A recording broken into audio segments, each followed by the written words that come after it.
Good afternoon, Mr. Chair and honorable members of the committee. My name is Bob Quinn, and I'm the God bless you. My name is Bob Quinn. I'm the Commissioner of the Department of Safety. With me here today is Assistant Commissioner Steve Lavoie. Today we'll present the House-approved FY 24-25 budget for the Department of Safety.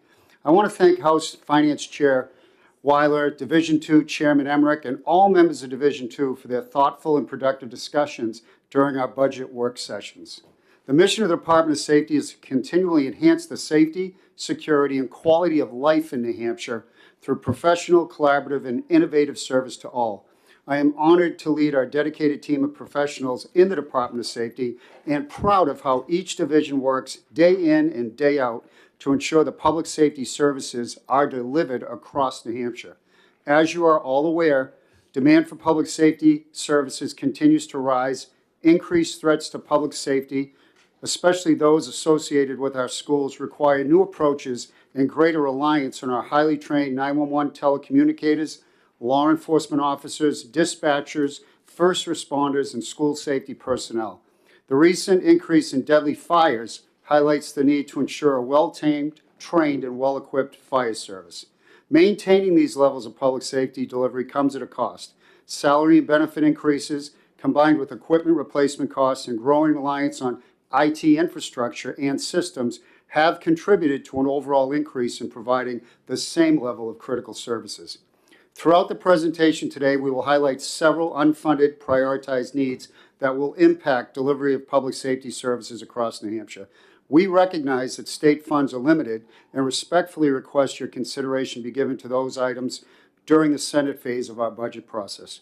Assistant Commissioner Lavoie will now spend some time discussing the House-approved budget request at the division level and provide a summary of changes, current funding gaps, and any expected impacts in service. We're happy to take any questions that you may have throughout the presentation. Thank you very much. Thank you, Commissioner. So good afternoon, Mr. Chair, members of the committee, Steve Lavoie, Assistant Commissioner. If you look at page 2 of your packet here, it shows the organizational chart for the Department of Safety. We have 7 divisions within the department, each with a specific public safety mission and each impacting public safety across the state. Each of those divisions are also funded very uniquely throughout the budget process. And so it makes a lot of sense for us to go through and look at them at those at the division level instead of as a department-wide level. But to start, on page 3, we do have a summary of our budget request at the department-wide level. So the department is funded by a mix of general, highway, turnpike, and other funds. The FY24 budget of $250 million is a 16% increase over FY23, and the 25 budget of $251 million is a 0.5% increase over FY24. $12.7 million of this increase is driven by increases in costs, operating costs, salary and benefits, replacing equipment, facility maintenance, contracts. All of those items have increased over time due to inflationary pressures. About $4 million of the increase is attributed to DOIT costs, and these are associated with our major IT systems, primarily the DMV and state police, where those systems are how we do business, and we have to ensure that those are maintained and operational at all times. $8.9 million of the decrease are federal funds dealing with disaster grant reimbursements. And so these are monies that are awarded or passed through to state and local entities, and those are driving an overall increase in federal expenditures into the FY24 and FY25 budget years. The budget before you funds all previously funded positions within the department except for 8 vacant civilian positions, and we'll highlight those as we work at the division level. And there are also 17 state police trooper positions that were previously unfunded in prior biennium, and they remain unfunded in this budget here today. So if we start with page 4, which is the Office of the Commissioner, the Office of the Commissioner provides leadership and support to all 7 divisions. The legal unit, the Bureau of Hearings, and the Office of Highway Safety all report directly to the Commissioner's office. And the Commissioner's office is funded by a mix of general, highway, federal, and other funds.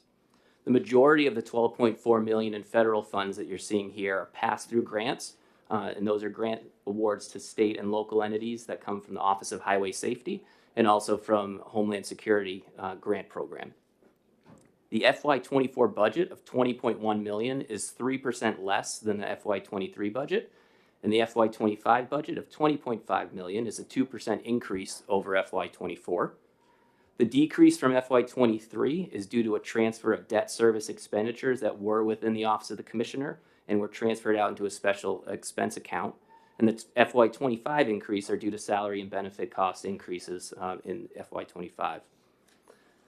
Listed here, you see our first prioritized need and also our highest priority, and that is to fund an existing unclassified chief of policy and planning. So this is a position that currently exists in statute. It's not funded. It has not been funded for several biennium now. But there's a need for a position to be singularly focused on operational and tactical coordination across public safety in the state, local, county, with all the incidents that are going on, and ensuring that our first responders are prepared for emerging threats, including those associated with school safety situations. Thank you. And that position really is a result of us focusing on the increase in these mass shootings, these terrible tragedies nationally, and what we've seen locally here recently, the increase in these threats and emergent critical incidents relies on proper emergency plans, coordination, communication, and being planned and being prepared in the event that one of these tragedies strikes in New Hampshire. Thank you. So that's our number one prioritized need at this point in the process. On page 5, we'll move on to the Division of Administration, which provides support services to all divisions within the department in the areas of revenue collection, expenditure reporting, HR, grants, budgets, and assets. The Road Toll Bureau lives within this division, which collects over $180 million in revenues for the Highway Fund, and that's the total of restricted and unrestricted revenues. The division's funded by a mix of general, highway, federal, and other funds. The FY24 budget of $12.2 million is 4% increase over FY23, and the FY25 budget of $12.6 million is a 3% increase over FY24. These increases are the result of increases in salary and benefits from employee increments, increases in DOIT expenses that are benefiting the department as a whole and are recorded here, and then transfers of some existing facilities positions that lived within other divisions and moving those into the Facilities Management Bureau under the Division of Administration. There is one prioritized need here, which is a new Human Resources Coordinator 2, a full-time position to help provide management and support oversight over the payroll and benefit functions. In the Department of Safety, we have employees that are represented by one of 5 collective bargaining units across the state. That's all civilian sworn employees, 24/7, 365 operations. Those situations are unique to the department, and we need somebody who's able to focus on ensuring that we can process those payments and benefits accurately and timely. On page 6, we move on to the Division of Motor Vehicles, whose mission is to enhance public safety on New Hampshire roadways by ensuring that drivers, vehicles, and service providers are properly credentialed, and by providing resources for the maintenance of our roadway infrastructure. The DMV collects over $126 million in revenues for the Highway Fund each year through transactions that they process at 13 locations across the state. The DMV itself is funded predominantly by these fees, referred to as cost of collections, with the excess fee collections being deposited as revenue into the Highway Fund. The FY24 budget for the DMV is $32.8 million, and that's a 7% increase over FY23. And the FY25 budget is $33.4 million, which is a 2% increase over FY24. These increases, as I mentioned earlier, are driven by DOIT costs for ongoing maintenance of the custom-built DOIT systems, the Vision system and the MAP system specifically. The budget also is increased because it funds the relocation of the Epping DMV location from the current state-owned property into a lease space. And this is necessary because the DMV has outgrown their current location due to increased demand and increased need for customer transactions. Additional funds were also added during the House phase in the DMV accounts to increase credit card processing fee accounts. We've had an increase in use of credit cards to pay for DMV transactions, and additional funds were added to continue that into FY24 and FY25. Go ahead, Senator. Thank you, Mr. Chair. Of your prioritized needs, would you tell us which were included in the budget and which are hanging out there? In other words, you have prioritized needs. Were these accepted in the House budget, or are these Oh, I understand. additional, So- additional needs that everything- need to be funded? Everything listed as prioritized needs on this presentation today are not funded currently. So those are our current prioritized needs. Those Yes. are all needs. Yes. Thank you, Mr. Chair. So related to those, at the DMV, we have 4 existing data control clerk 3 positions that are currently unfunded. So these are positions we have today, but they're unfunded in this budget. They are vacant at this time. These are positions that work in preventing that work on processing driver history records. So this is in financial responsibility, and they process plea by mail tickets, and they work online through exception queues to make sure everyone's motor vehicle record is up to date, pending any violations that need to be applied. Obviously, without these positions, there'll be delays in making sure that that information is up to date. The second prioritized need for DMV are DMV security enhancements at the local substations, and this includes installing glass at customer counters and also hiring part-time security monitors to help assist with folks who are in line at higher volume locations.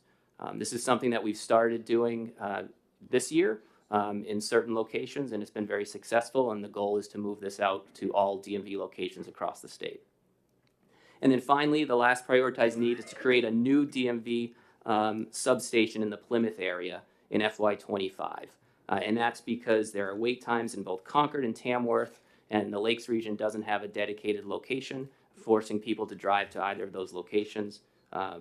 It's really based on demand for service, and that's a prioritized need for the DMV. Page 7, we move on to the Division of State Police. Division of State Police provides the highest degree of law enforcement services throughout the state of New Hampshire, and they maintain the traditions of fairness, professionalism, and integrity. The division provides services across 7 troops and throughout Marine Patrol. They operate a Justice Information Bureau, which includes criminal records, permits and licensing, sex offender registry, and then maintenance of the J1 network to pass criminal justice information across through to the court system, to the DMV, to law enforcement, throughout the entire system. And they also operate an Investigative Services Bureau that coordinates investigations through the Major Crime Unit, the Narcotics Investigation Unit, and the Special Investigations Unit, as well as the Cold Case Unit. The division is responsible for the state's forensic lab, which is the sole provider of traditional forensic lab services, and they collect and analyze evidence from over 200 city and town police departments, county sheriffs, state police, and also local fire departments. The division is funded by a mix of general, highway, turnpike, federal, and other funds. In FY24, the budget of $114 million is 10% higher than FY23, and the FY25 budget of $113 million is a 0.5% decrease over FY24. $4.2 million of the increase in 24 and $3.8 million of the increase in 25 is directly related to costs for replacement equipment, and that's including portable radios and the state police fleet vehicles. The fleet replacement plan for state police has not been fully funded for several biennium, and there were supply chain shortages over the last several years, which prevented us from purchasing all the vehicles that we were even funded to purchase. And so we weren't able to make all planned budgetary replacements. These additional, these purchases in 24 and 25 will allow the fleet to get back up to a healthy level. Other increases include costs for ongoing maintenance to the New Hampshire State Police critical IT systems. This is a computer-aided dispatch and records management system, the CAD RMS system, and also the state's message platform, which is the functionality which we used to call the J1 program, used to pass criminal justice information between federal, state, and local law enforcement agencies. There's also an increase in this budget for the part-time auxiliary troopers to increase their funding to allow them to maximize the hours to the fullest extent possible under the current statutes. Page 8 shows the prioritized needs for the Division of State Police. They're in 2 areas. One is in the forensic lab, where there are 2 new Criminalist 1 positions required for the forensic biology unit. There has not been an increase in this area since 2012, And the turnaround time for biology requests has more than tripled since then due to lack of staffing. New technology has been implemented to help reduce that time, but we still need additional staffing to meet case turnaround of 30 days as a goal. There's also a new criminalist 1 position required in the toxicology lab to address the increased demand for services and testing of new drug substances as they become available. And just to add to that, on the biology, the DNA, these positions will allow us to enhance services to victims. And on the toxicology, that's due to the complexity and what the DWI case is more polydrug presence. So it's a little more complicated and complex to do the toxicology and turn it around in the acceptable times. The division's also requesting a new full-time program specialist 2 position to work in the digital evidence unit. And this is to assist with body camera, cruiser camera video, redaction, and release. It's exponentially high amount of time and expertise needed to make sure that that video can get released appropriately. And then lastly, as I mentioned, there were 17 full-time trooper positions that remain unfunded. They're listed here for your awareness. They're listed here for your awareness only. Moving on to page 9, the Division of Homeland Security and Emergency Management is responsible for coordinating New Hampshire's response to major disasters. In 22, they activated the State Emergency Operations Center 10 times. They administer the Public Assistance Disaster Grants Program, and they fund exercise and training opportunities for local partners across the state. The division is funded by a mix of federal, general, and other funds. In FY24, the budget of $27.4 million is 56% increase over 23, and the 25 budget of $26.9 million is a 1.6% decrease over 24. The vast majority of this increase is directly related to the federal disaster money being distributed to state and local entities. Most of that is in response to COVID-19, but there are also open disasters related to flooding, snow events that we need to process payments out to the locals. This budget funds 1 new radiological instrument technician position in the RIMC section, the Radiological Instrument Maintenance and Calibration section, and that position is funded 100% by other funds as part of the annual Seabrook Station assessment. There are 2 positions that remain unfunded that are prioritized needs for the Division of Homeland Security. It's a Program Specialist 1 and a vacant Program Assistant 2. And those are both needed to ensure that we continue to be able to meet the demand for training, exercises, and services across the state. Page 10 is the Division of Emergency Services and Communications, which operates New Hampshire's 911 emergency communication system, connects the public with access to police, fire, and emergency medical assistance from any wired, cellular, or VoIP telephone. The division is also responsible for maintaining the statewide radio system and microwave backhaul system. The division is funded by 911 Fund, which our revenues are generated from surcharge fees on phone lines. The FY24 budget is $18.6 million, which is a 5% increase over FY23. And the FY25 budget of $18.9 million is a 1.6% decrease over FY24. Increases due to additional overtime. Increases are due to additional overtime required to maintain the 24/7 911 call center, as well as increased operating costs, including the telecommunications service contracts that ensure that the center is able to run with in a 24/7 capacity. And there's no prioritized needs for this division. Page 11 is the Division of Fire Standards and Training, which focuses on ensuring accessible, high quality, and cutting edge training to more than 10,000 first responders. And these include municipal, nonprofit, volunteer, and on-call fire and emergency medical service responders statewide. There are 2 fire training campuses, one in Concord and one in Bethlehem, and they maintain training props, vehicles, and apparatus and equipment. The division is funded by the Fire Fund with revenues generated from driver history record requests.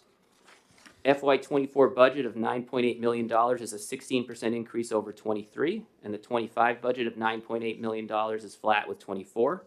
These increases are due to increases in salary and benefits, including additional funding for part-time instructors to meet the demand for fire and training courses, as well as increases in costs for instructional supplies. There's also the replacement equipment, including a new candidate physical ability test trailer. The House supported the addition, which is included here, of 3 new full-time fire service instructor positions, And this was in response to increased demand for Firefighter 1 and Firefighter 2 trainings. Those are the trainings that are required for certification as a full-time firefighter in New Hampshire. Moving to a model of having full-timers work on those instead of part-timers will help us increase the opportunities for those courses. And there's no remaining prioritized needs in this division. The Division of Fire Safety, on page 12, is responsible for protecting the public and working with the state's fire service through coordinated efforts in code enforcement, public education, hazardous materials, and fire investigations. The division is funded by a mix of fire funds and general funds. In FY24, the budget of $5.2 million is a 13% increase over 23, and the FY25 budget of $5.3 is a 2% increase over 24. The increased salary and benefit costs, as well as scheduled increments and the cost of purchasing replacement equipment, are all driving the increases in this division. There's also new positions, so the House funded 2 new Program Assistant 2 positions. These were necessary because HB2 transfers authority for healthcare facility plan inspections from HHS over to the Division of Fire Safety. The House also funded 1 new Program Assistant 2, which was required to ensure that the division maintains and stays up to date with 91A requests, which have been increasing significantly over the last several years. What's important to note here is that the Fire Fund, which supports the Division of Fire Safety and the Division of Fire Standards and Training, is supported by fees collected by the driving history records for the purchase of those. There's a language in House Bill 2, which is required to allow us to fund these divisions at these levels. And those, we'll talk about those in a second, but it's a combination of expanded use, expanded authorized use of those files, and also revised fee setting authority, which the House approved and was necessary to achieve this budget. The last several pages are House Bill 2 items. I'm not going to go over all of these here, but just a few highlights. Copies of certificates in motor vehicle records fee and driver history records is what I just referred to. This is the language changes necessary to ensure that we have the authority to go through rulemaking to set fees and ensure that the funding is available to support both Division of Fire Safety and Division of Fire Standards and Training. There's a state and local cybersecurity grant program which appropriates $1.2 million in matching funds for federal funds that are already awarded. There's an additional $3.5 million to purchase 52 state police cruisers, again, bringing us up to a healthy fleet status to maintain moving forward so we don't have these large purchases that happen occasionally. And there's a bail notification system that appropriates $1 million to the department. This cost would allow the Department of Safety, State Police to build their section of the system. However, there's consideration that needs to be given to the court system and how that bail status information would be generated and entered into the system. And so I definitely would recommend that this committee speak to the courts about that particular item. And then lastly, on page 14, there are 3 items, 2 of which were in House Bill 2 in the governor's version, but were removed by the House. The first is the Northern Border Alliance Program, which appropriates $1.4 million to be administered by the Department of Safety to make grants available to other state, county, and local law enforcement agencies focused on reducing the instance of crimes and illicit activity occurring within 25 miles of the Canadian border. That was approved by House Finance but removed by the House as a floor amendment. And also there was an item to eliminate the cap of 16 persons for the part-time state police auxiliary force, which was, again, approved by House Finance but removed by the House on a floor amendment. And then finally, there is one new House Bill 2 request that we're looking at, which is to align state police major diversity pay with the NHT command staff CBA amount. There's a separate bill, Senate Bill 74, which is moving through the process, which would essentially do the same thing. It takes an unrepresented employee and aligns them with the CBA that they would be represented in. This allows us to address some challenges we have right now and put us retroactive to the date of hire for those individuals who aren't receiving that pay. And that concludes the presentation. We're happy to answer any questions. Questions from senators? Senator Pearl. Thank you. So back on the fire standards and training, back, I don't know, it probably was 6 or 8 months ago, one of my chiefs in the town had come to me with some concerns that they were behind on getting the students trained that they needed to fill in for retiring positions, and I guess there was a backlog or some concern at fire safety with having the availability of classes they needed. Do you know the status of that as far as keeping these folks certified? Well, I can tell you, Senator, that Director Cutting has been very responsive to all the chiefs, all the needs. This morning, we were at the Burton facility dealing with the North Country Fire Chiefs. So there's a variety of classes. I'm not sure which ones you're talking about, whether it's Fire 1, Fire 2, or the specific. I'm not certain either. Oh, Sorry, okay. I'm a little thin on details on my memory here. No, and a lot of times it's bringing the classes to them and supporting them. But I will say, offline, he is talking and doing everything possible to, and again, this is why the positions, the training positions are important, because even if we have the funds and we have the students, we have to have the instructors. Right. So I will reach out to, is it Loudon? Yeah, it was Chief Blanchett that I asked. will reach out to him and make sure. And I haven't heard anything recently, so the problem may have been resolved, but I- I know he brought it to my attention a while back. And we're going out to all the counties, and we're meeting with all the local chiefs, fire chiefs. We're sitting with them. When I say we go out, it's myself, Director Cutting, Director Buxton from Homeland Security, the Fire Marshal, and the Homeland Security Director. What do you need? What are you seeing? Here's what we can give you. Here's what we're giving you. Where are the gaps? So Sure.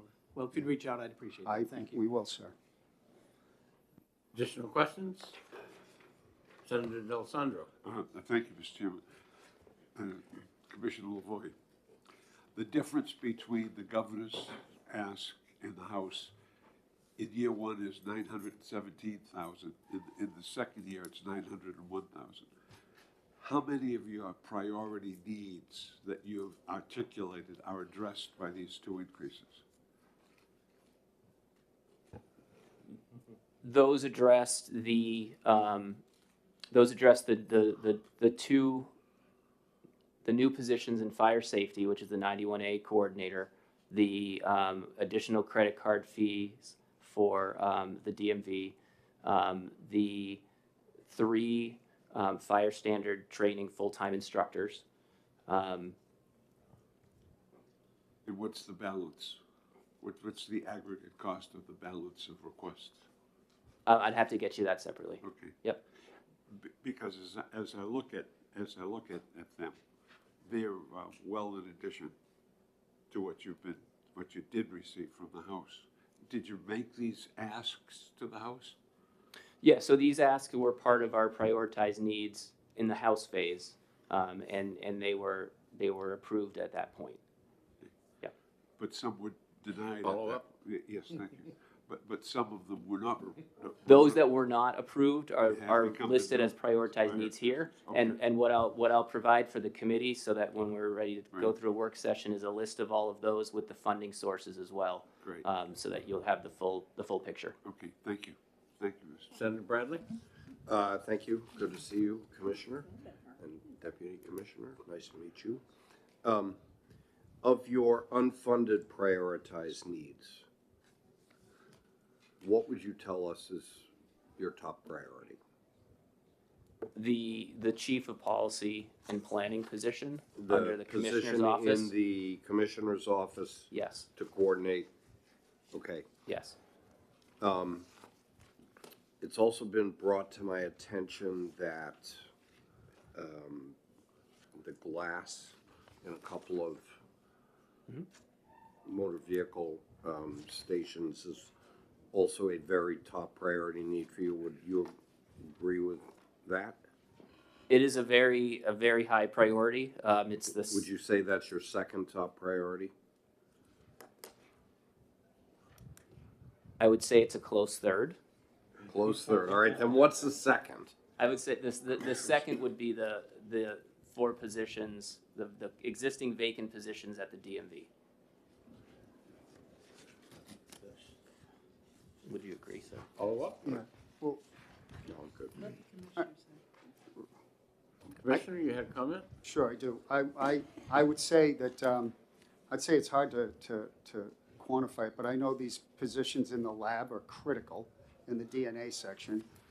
The cruisers that we need, if we don't get these cruisers, we could have a problem if we fund these positions, so.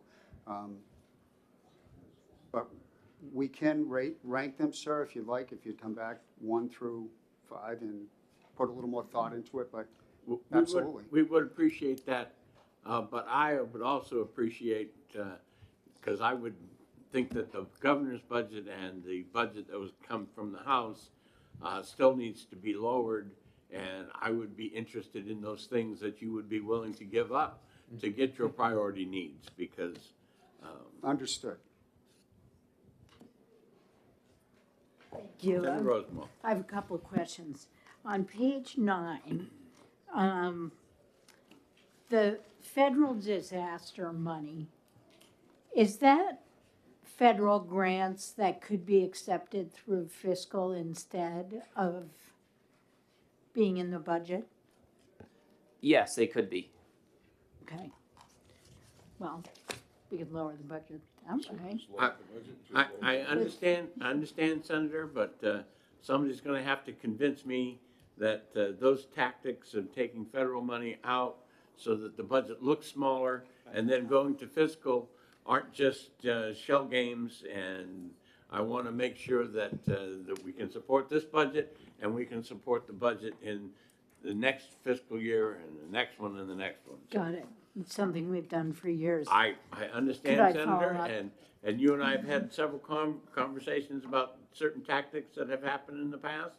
And I want to, I'm not saying that I won't go there, but I'm not going there now. Okay, can I ask about those credit card fees? If I want to pay interest and dividends tax online through a credit card, right up on the DRA website is they're going to increase my cost by 2.3%.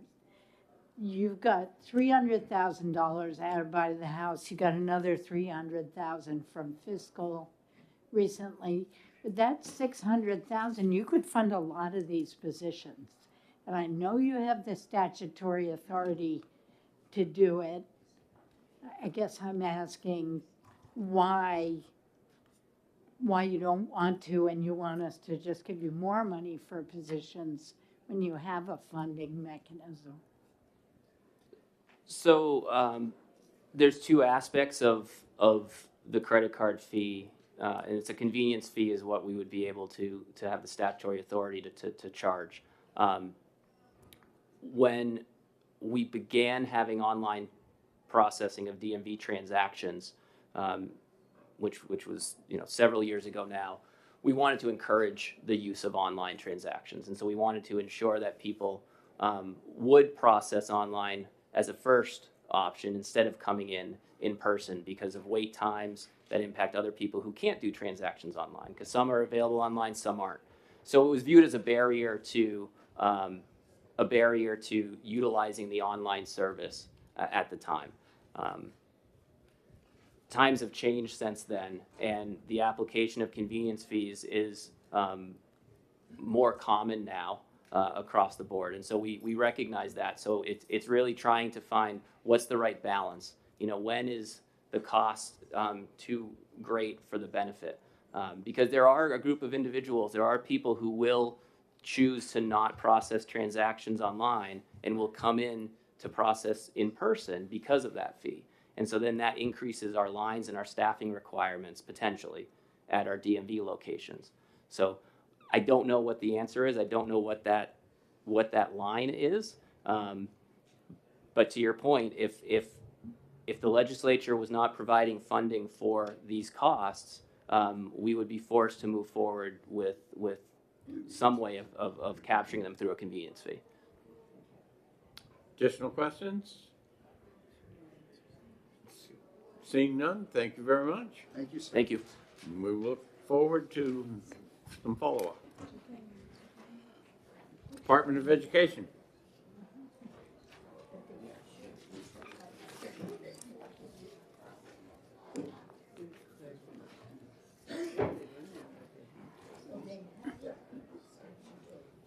Always get through this one. It's flavor. Not sure what the hell is in there. Well, you can dump that and go. I know, but that requires work.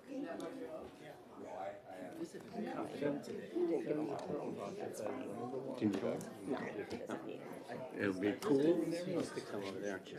will. Okay. They're making carbon batteries. basically act as generators in homes. Great business. How are you? I did get your letter. All right, we'll call you back to order and welcome the commissioner. Great to be here. If we So- could have some quiet for the commissioner, please. Order in the court. I don't want to break my egg now, come on. So for Go the for record, Frank Adeblue, Commissioner of Education. Tammy Valancourt, CFO for the Department of Education. And so I have a presentation that you have in front of you, and I'm just going to walk through some of those slides and flag some things that I think are germane in there. I did try to prepare a presentation that includes a great deal of detail that I'm not going to go through all of it, but it might be a useful tool as you go forward in the budget process to be able to have context for where the funds come in relative to education and where the funds are going out. I will start on the second slide, which is the overview of the department, just so that you have context for that. We essentially have 4 divisions and our deputy commissioner. So you can see Office of Deputy Commissioner, and that is positioned with Christine Brennan.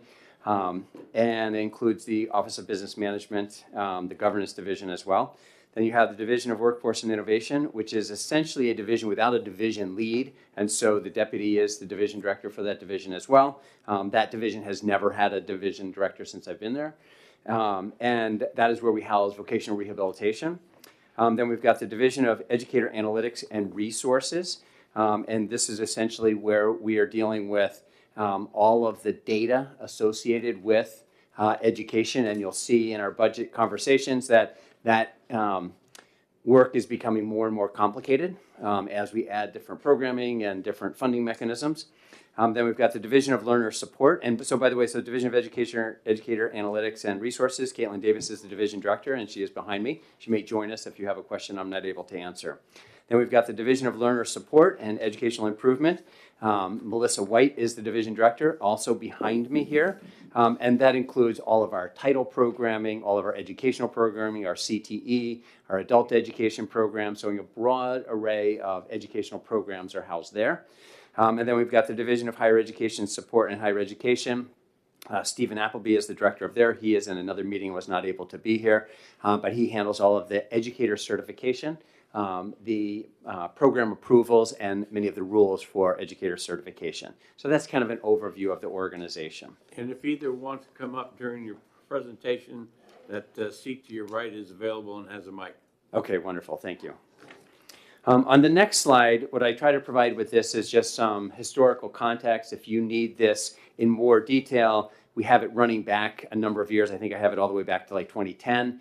And it just gives you kind of a sense as to how the finances have moved for the department and the agency over the years, so you can kind of keep track of what's going on.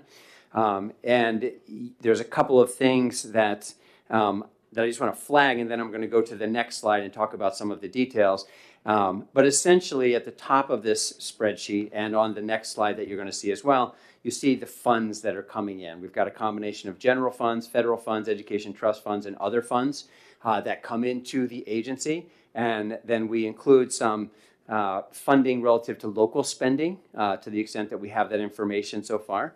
And then we give you enrollment numbers and average cost per pupil. And then you'll see this funding for the agency where we spend those funds. And one of the things that's important to understand is much of the funding that this agency gets is what I refer to as pass-through funds. So we receive funding either from the legislature or from the federal government. We pass those through to the individual school districts. And that includes our general fund state aid, our general fund pass-through state aid, then the general fund salary benefits operating. That's really the expenses of the agency in terms of administrating these various programs. And then we have the education trust fund at the bottom. On the next slide I've prepared for you, I did a side-by-side in the same format, but you'll see you've got the agency proposed budget, the governor proposed budget, and the House passed budget, so that you can actually just very easily do a comparison between those. And you can see, both at the revenue side as well as the spending in terms of where those funds are ultimately going.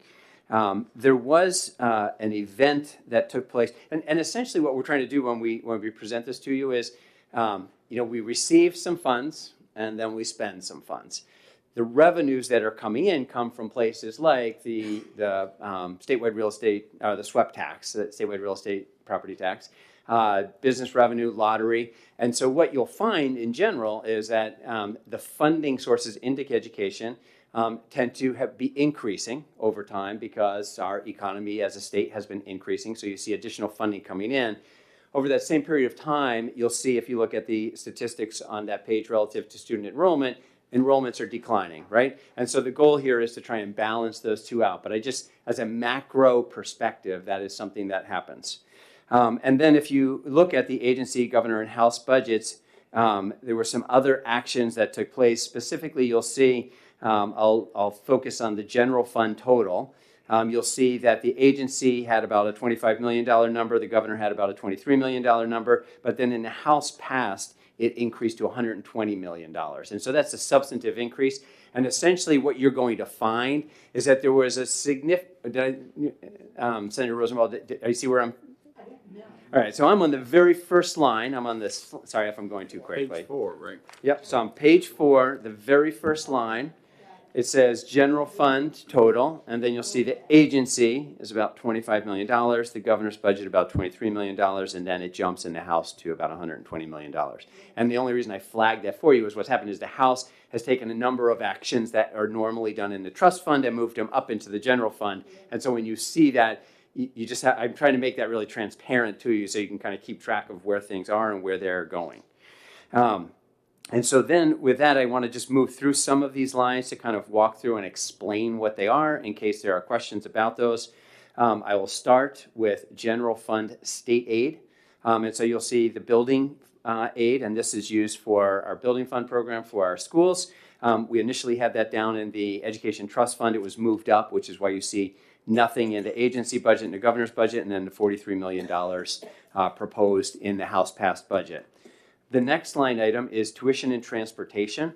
And again, this sometimes it's difficult to track because that was in the agency budget, and in the House passed budget was in the education trust fund and has now been moved up to the general funds. But initially that was proposed at the agency level and at the governor's level at $9 million. For tuition and transportation. These are funds that cover the tuition and transportation for students to go from sending schools to our CTE centers around the state. And so that was increased by $2.2 million.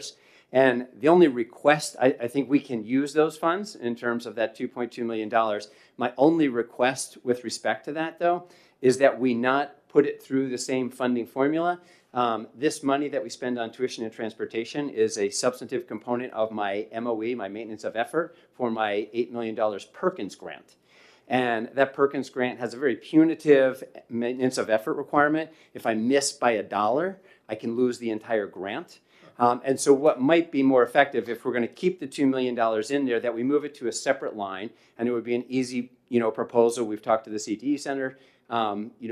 Individuals, and we could just do like a per pupil for sending students to go. So you're creating a separate category so that the federal government is not including it in my account that I use for my MOE, and I don't create a risk to my federal grant there. So it's just an accounting adjustment is all that I would be discussing there.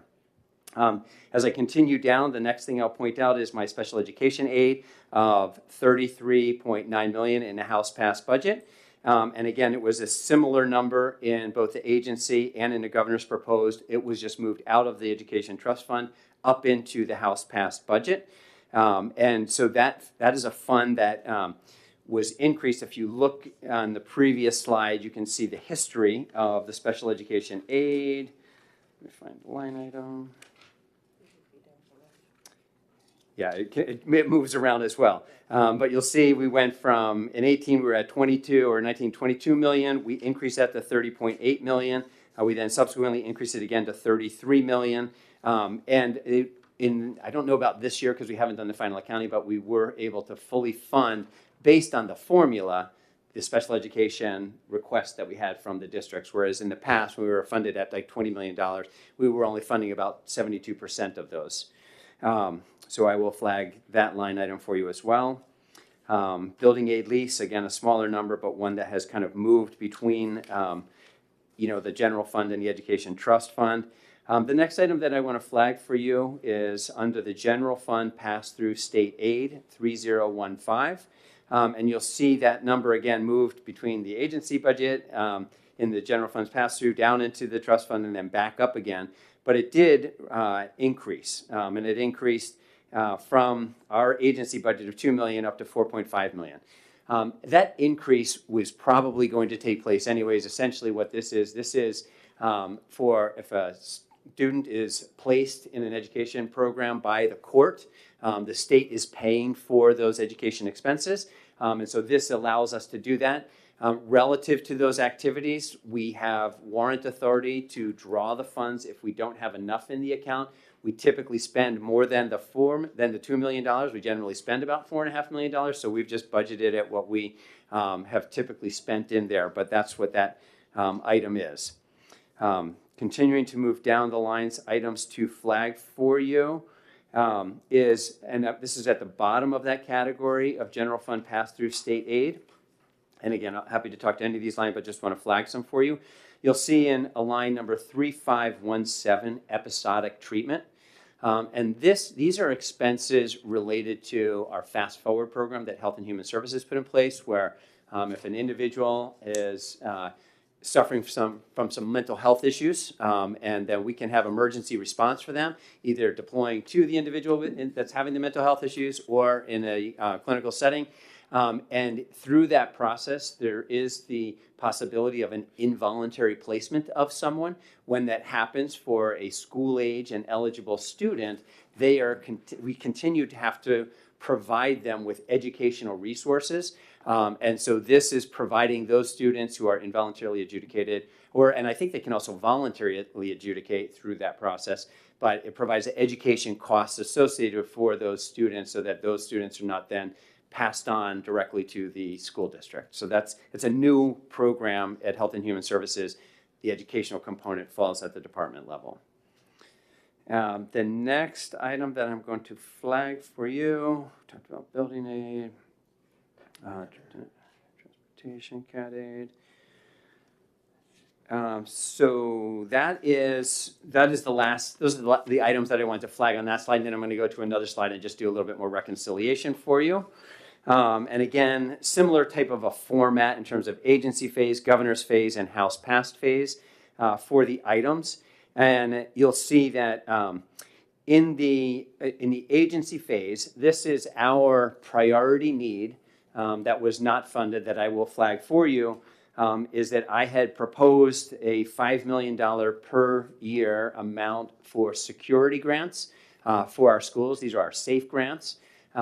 And my objective here with that proposal is that as a state, I think that an approach to this is to continuously fund these types of activities. So we have done a lot of work. We've spent close to $50 million. I've recently secured some additional federal grants, but I just think it's the kind of thing, rather than being in any way reactionary or responsive to circumstances, that we just should have a continual investment in our security programming at our schools. And this goes to many of the programs that Commissioner Quinn was referring to, secure glass, cameras, emergency response, locking systems, and various access systems. So really on the ground, perimeter response and security types of investments is what we're making here with those funds.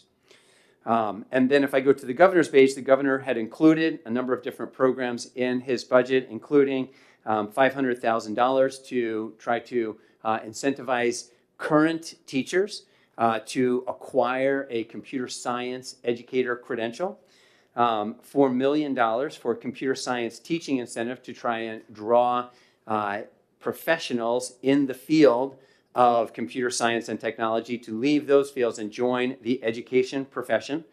$455,000 associated with an additional robotic program this is actually funding to deploy robots in every single school and every single classroom, so they will all have it. Working with First Robotics, there's been a design of a low-cost robot that has open concept design that the students would be able to print parts for these on their 3D printers and And so this is just deploying those robots out. And you can see on most of those programs all carried over in the House budget. The governor had also proposed $2 million for the development of a New Hampshire civics textbook. Interestingly, the House took that out, the funding out, but left in the commission and the requirement for the textbook. So we're not sure if we have to do that, how we would particularly fund that. And then an expansion of the Teacher of the Year program, which I'm going to take a moment just to talk about. And I don't know that we need further expansion there. Going back when I first took this role, we had about 10 to 15 Teacher of the Year participants on an annual basis. And we, under the direction of Deputy Commissioner Christine Brennan, we've revitalized that program and have made it much more accessible and reached out broader to individuals. This year, we received our highest number of nominees. Over 300 teachers were nominated from under 20 or under 15, when we first started this work. 92 of those teachers completed a fairly substantive application process. So now my problem is not that I don't have enough educators participating in the program, but that reviewers are complaining that they have too many applications to review. But we are running it through the program. So I don't know if we need to, and we're able to fund that. We have funding source already in the agency, so I'm not sure if that's something that's needed, and if we do inject a lot of money into that program, I have a fear that it might change the nature of what is right now a very successful program. It's growing and it's got lots of participation. And then I ended up skipping one that was added, which is the position for computer science STEM. That was added partly because of all these computer programs that we potentially would be running. But as well, the department does not have a science consultant. And normally we have had a science consultant in the agency. It would be beneficial. So this would be somebody who would be working with our educators, making sure that we are advancing our science education in the state. The next item that we have is a position for academic research data analytics. And so this would be in Caitlin's division, the Division of Educator and Analytics, and was driven, you'll see it's added in the House phase. The House would like to see more data analysis done by the agency. So this would be a position, we have a vast amount of information. We try and make all of it available. Some of you may have seen our iGrant system where we have all of the ESSER funding is completely transparent out there. We've now added all of our title programs, so all of that information is out there on the website. But a lot of requests come in from legislators, from others in terms of analytics relative to what's going on in the education system. The next item is the National Student Clearinghouse program. So this is for software that the House added so that the schools, so the department has a National Clearinghouse license because we are required to have that for all of our federal title programming, licensing, and filing that we do. But this was a request so that the schools would have their own platform to be able to access and see where are their kids going. So somebody might be able to go, okay, the high school students in Derry, what is their post-secondary, where are they ending up? Where are they landing? So you have kind of, instead of that accountability and that tracking at the state level, you're able to see it at a system level at the individual school districts. And then the position for direct Medicaid CERT position. This is coming because the House also has a proposal that we work with the federal government to do the direct certification program for individuals relative to free and reduced lunch. And if we're going to do that, we're going to have to administer that. It's a number of separate databases that have to be reconciled one to another to make sure that you can actually make the application and you make the application accurately. And then moving further down, you can see we have the assessment budget. Again, got mostly moved down from up top, and then many of those assessments are going to be refreshed this year. We've had contracts. I did fairly long contracts when we first did those, but many of those are coming up, and we're concerned that some of those costs might go up, so that was added in that budget process. You'll see as well that the governor had added $75 million of state school building aid fund. The House took that out, but there was a lot of conversation in the House of similar to the idea relative to the SAFE grants, to having a school building aid approach that's different than we do it now, which is kind of this, we take applications from those who make application. We know that there's needs in the school that people don't always apply to, but it's not a very efficient system for deploying the money to where the need is, but that perhaps there's a way to fund a system that, maybe it's a per pupil amount that goes into a, kind of an actual trust fund, a sinking fund that's held by the treasurer. So when a community is ready to build, they have the ability to access those funds. So it's kind of like what I've taught many of my kids is if you want something expensive, you got to kind of save up for it, and then you're ready to roll when the time comes. So that was the approach that was kicked around, but obviously didn't move forward. The next is the Sugar River CTE Center. So typically we fund 2 CTE rebuilds every year. We had Sugar River and we had Winnisquam. In the governor's phase, they pulled out the Winnisquam. It had not yet passed its town vote, although it was coming. And they funded the Sugar River, which already had the town vote. They funded it out of the Education Trust Fund, not in the capital budget. In the capital budget process, the House added the Winnisquam project. It also passed its local vote, so it did receive local approval for that.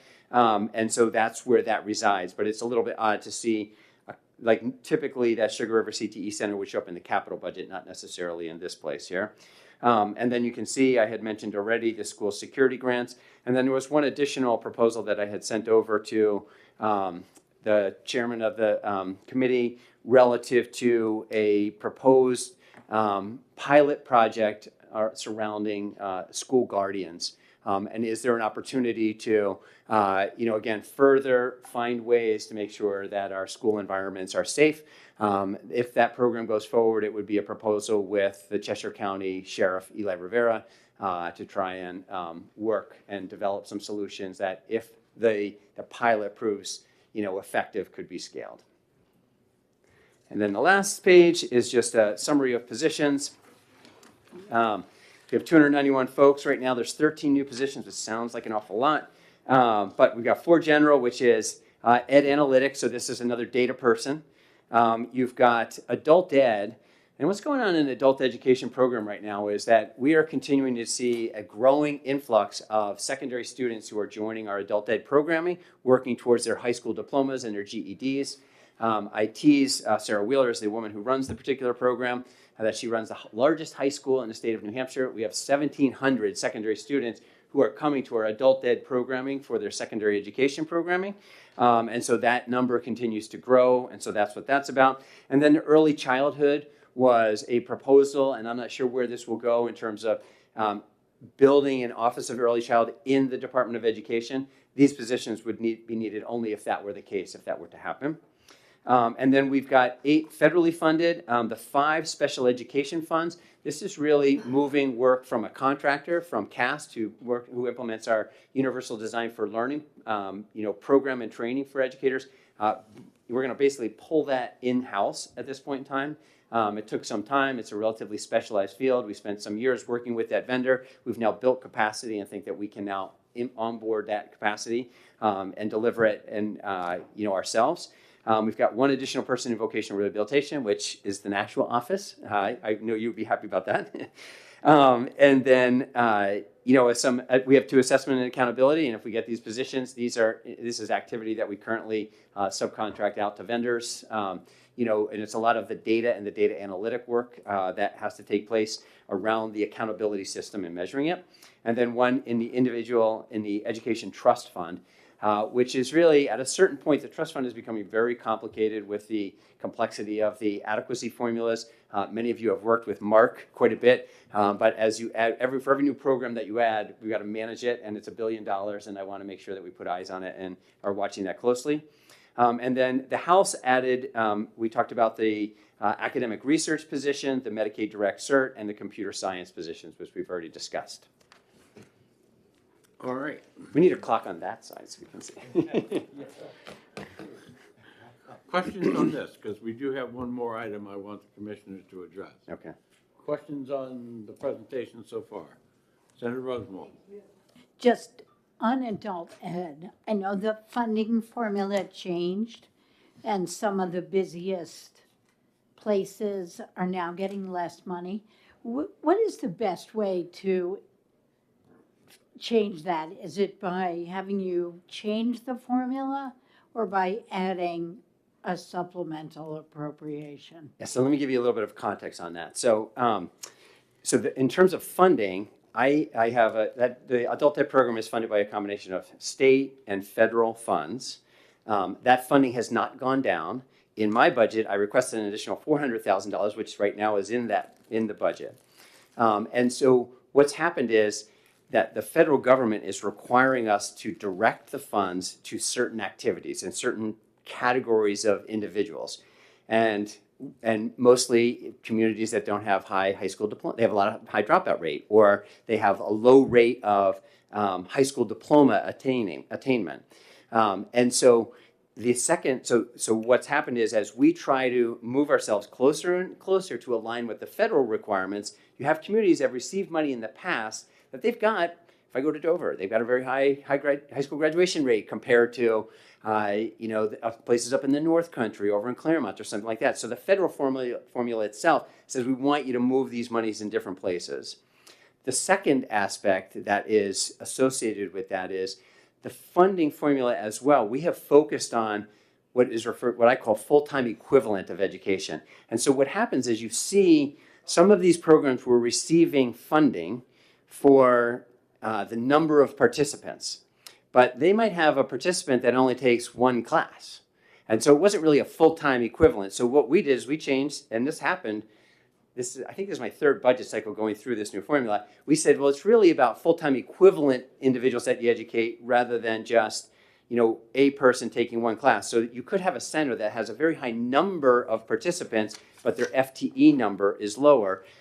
So we have, those federal rules have been around. This is my third budget go around, and in the first round, I implemented the formula, and we got partway there. And then the second year, we got a little closer. So each year, we're trying to get closer and closer to alignment with our federal formula, and our federal partners have told us, your approach to allocation doesn't match the federal objectives and guidelines for these federal funds. And so we're trying to get there without having the feds be concerned that we're not following their program guidelines. Okay. Senator D'Alessandro. Thank you, Mr. Chairman. Tell me about the VLAX program, the amount of money that's allocated to the VLAX program, and how that works in terms of the student could be a full-time enrollee, as I understand it, a full-time enrollee at an institution and still be taking VLAX courses. Is that correct? That's correct. Okay. So what's the cost of a VLAX course, and how much have you set aside in the education trust for VLAX? So I have the charter schools in total. I don't think I have VLAX set aside. Does Caitlin have that number?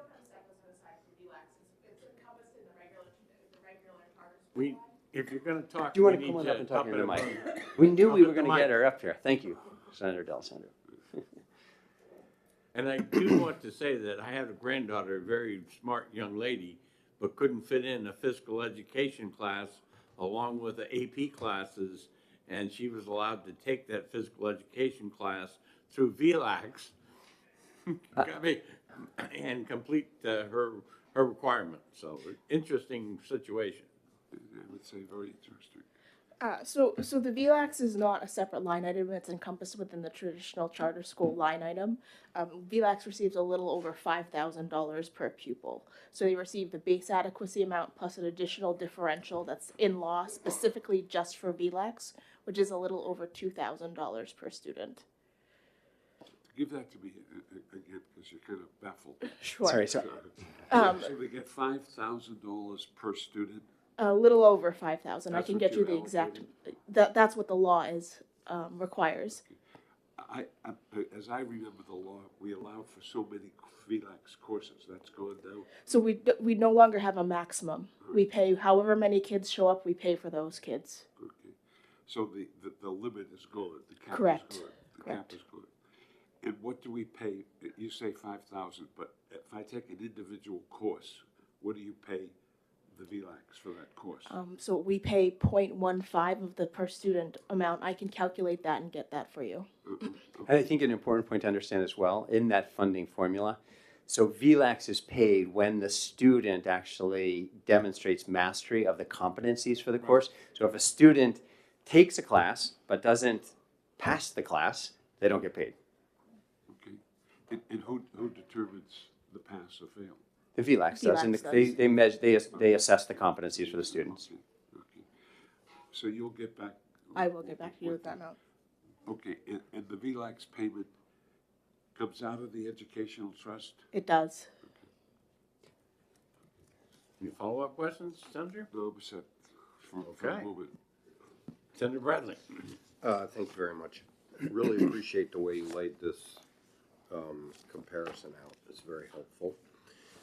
First question, do you have any comments for us about the changes to the monies flowing into the Education Trust Fund from the governor's proposal to the House proposal?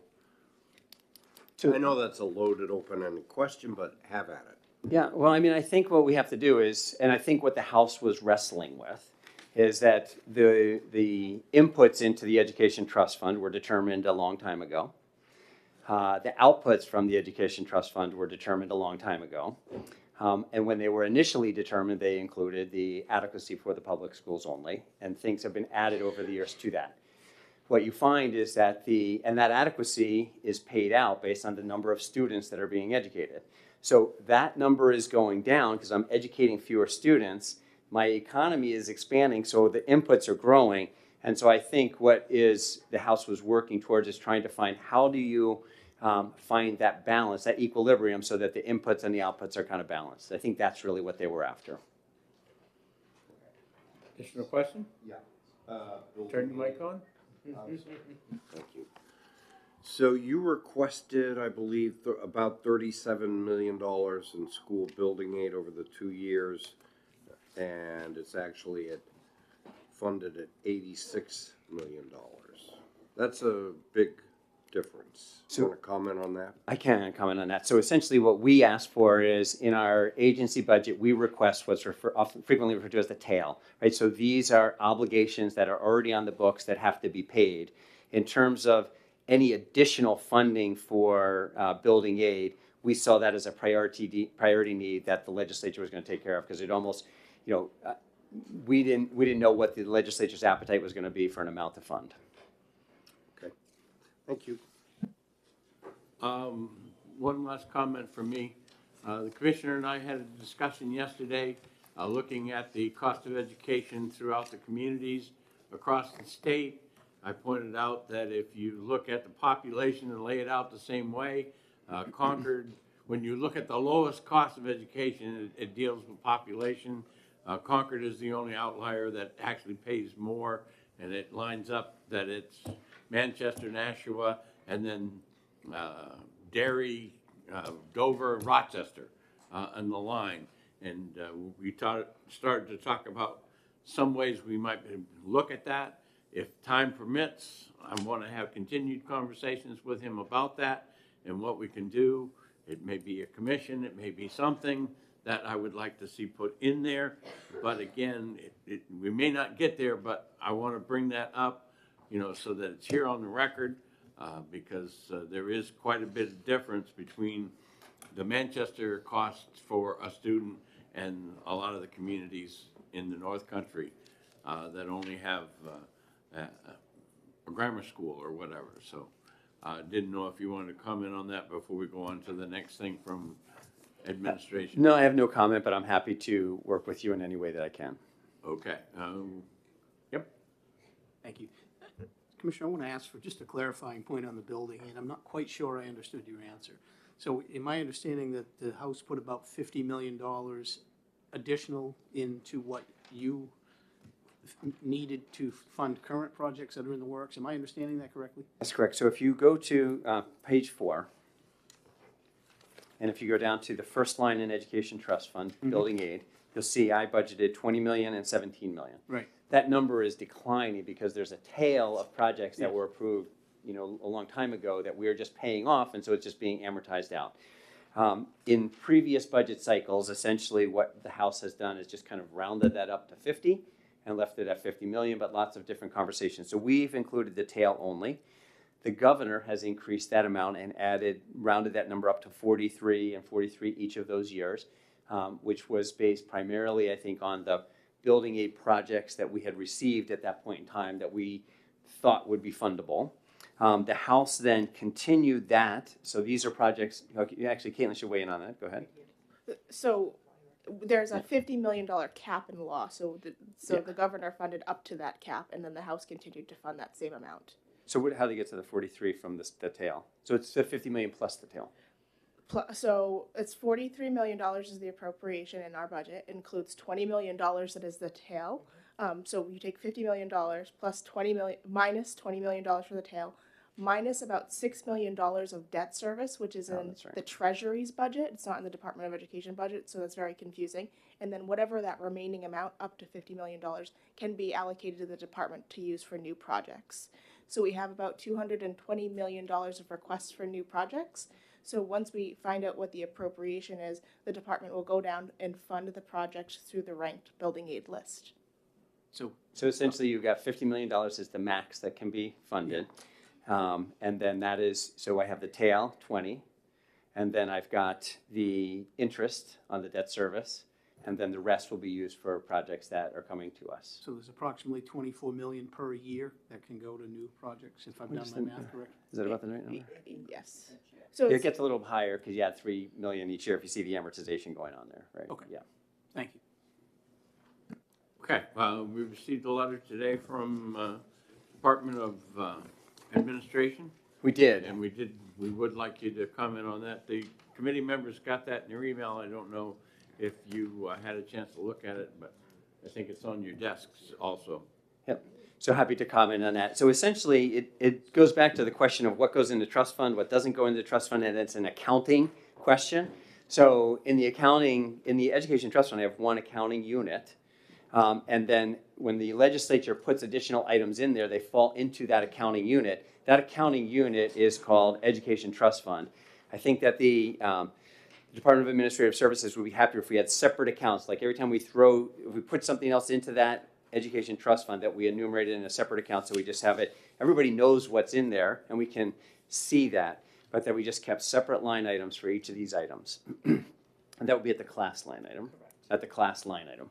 So that's what they're asking for, as opposed to it all going into one class. Okay, and if you'd keep at least me up to date on your talks between you and Charlie Arlinghouse, I would appreciate it. Okay. So that if it needs to come to the committee, I can make sure that happens. Wonderful. Any last comments or questions before we go on to the next department? Good to go. Thank you very much, Commissioner.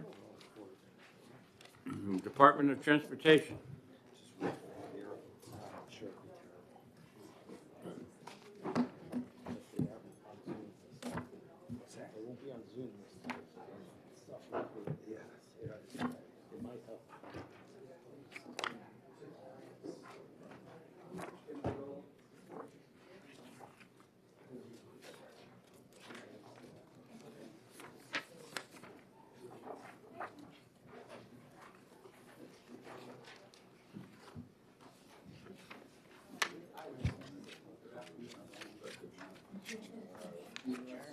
Thank you.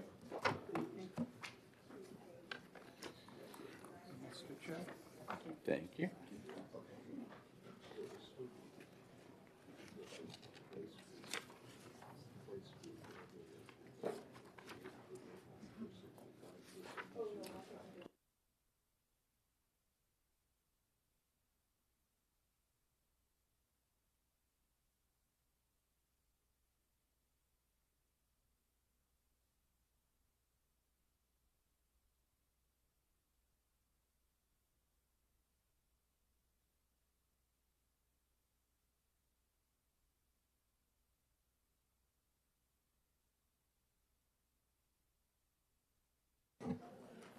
Commissioner.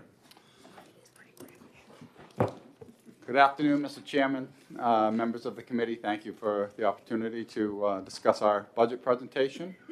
With me, I have Dave Rodriguez, our Assistant Commissioner, and Andre Briere, our Deputy Commissioner. I'm going to ask them to speak a little bit about some specifics within their divisions. I'll try to keep it brief and keep it as a general overview and hit the main salient points. So you have a copy of our presentation. You also have a copy of our budget book, which has a lot more detail broken down, org code by org code and section by section. That's more for information. I will not get into every detail there, but that information there is there for your reference. So let me just give a quick overview of the department, just for reference. Page 1 is our mission and purpose, and I'll summarize our purpose statement that we try to deliver quality transportation services and projects in a timely and efficient manner. Page 2 of the presentation just gives the general overview of the department. We are comprised of the Commissioner's Office with 3 commissioners who are here today, as well as 5 divisions underneath that. Dave, to my right, oversees kind of all the operations divisions of project development and operations, which is all the maintenance and operations.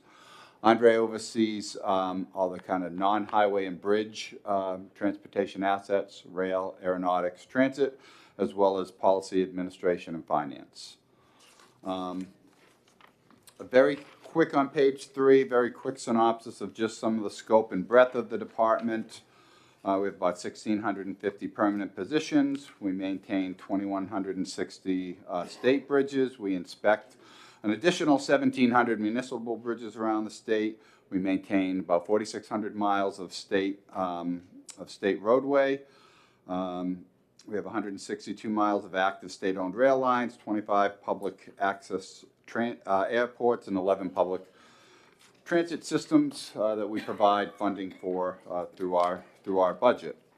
On page 4 is a very quick comparison of our FY22 actual expenditures of about a little under $600 million, and the FY23 adjusted authorized budget, which we use as our baseline in comparing the FY24 and 25 budget submissions. We typically present and discuss our budget in two general divisions, shown there in the orange and blue. We divide our budget into the operating budget and the municipal aid and construction budget. Most of the municipal aid and construction is the pass-through money, the block grant aid, much of our federal funds that go to our transportation program and go out to projects. The orange side is much more the operating budget, which is the men and women maintaining the highways and all of our departmental salaries and staffing to support all of that. So that's a general breakdown, but it's easy to support that. It's easier for us to present that way because a lot of the blue is kind of pass-through money. The breakdown of the funding is there as well too in the third bullet under both of those. You'll see that on our overall budget, the highway fund supports about 30%, 29% of our budget. About 40% of the overall state budget of our overall department budget is federally funded. Turnpike funds represent about 20% of the budget. Other funds, 13%, and we have a very, very, very small slice of general funds, which Andre will speak to in a minute. On the breakdown, the majority of the operating budget there in orange, again, the department salaries and department staff for maintenance and operations, that is generally primarily funded with the highway fund. A lot of the municipal aid and the construction funding is predominantly federal funds. So, but in a wrap-up, that's the percentages.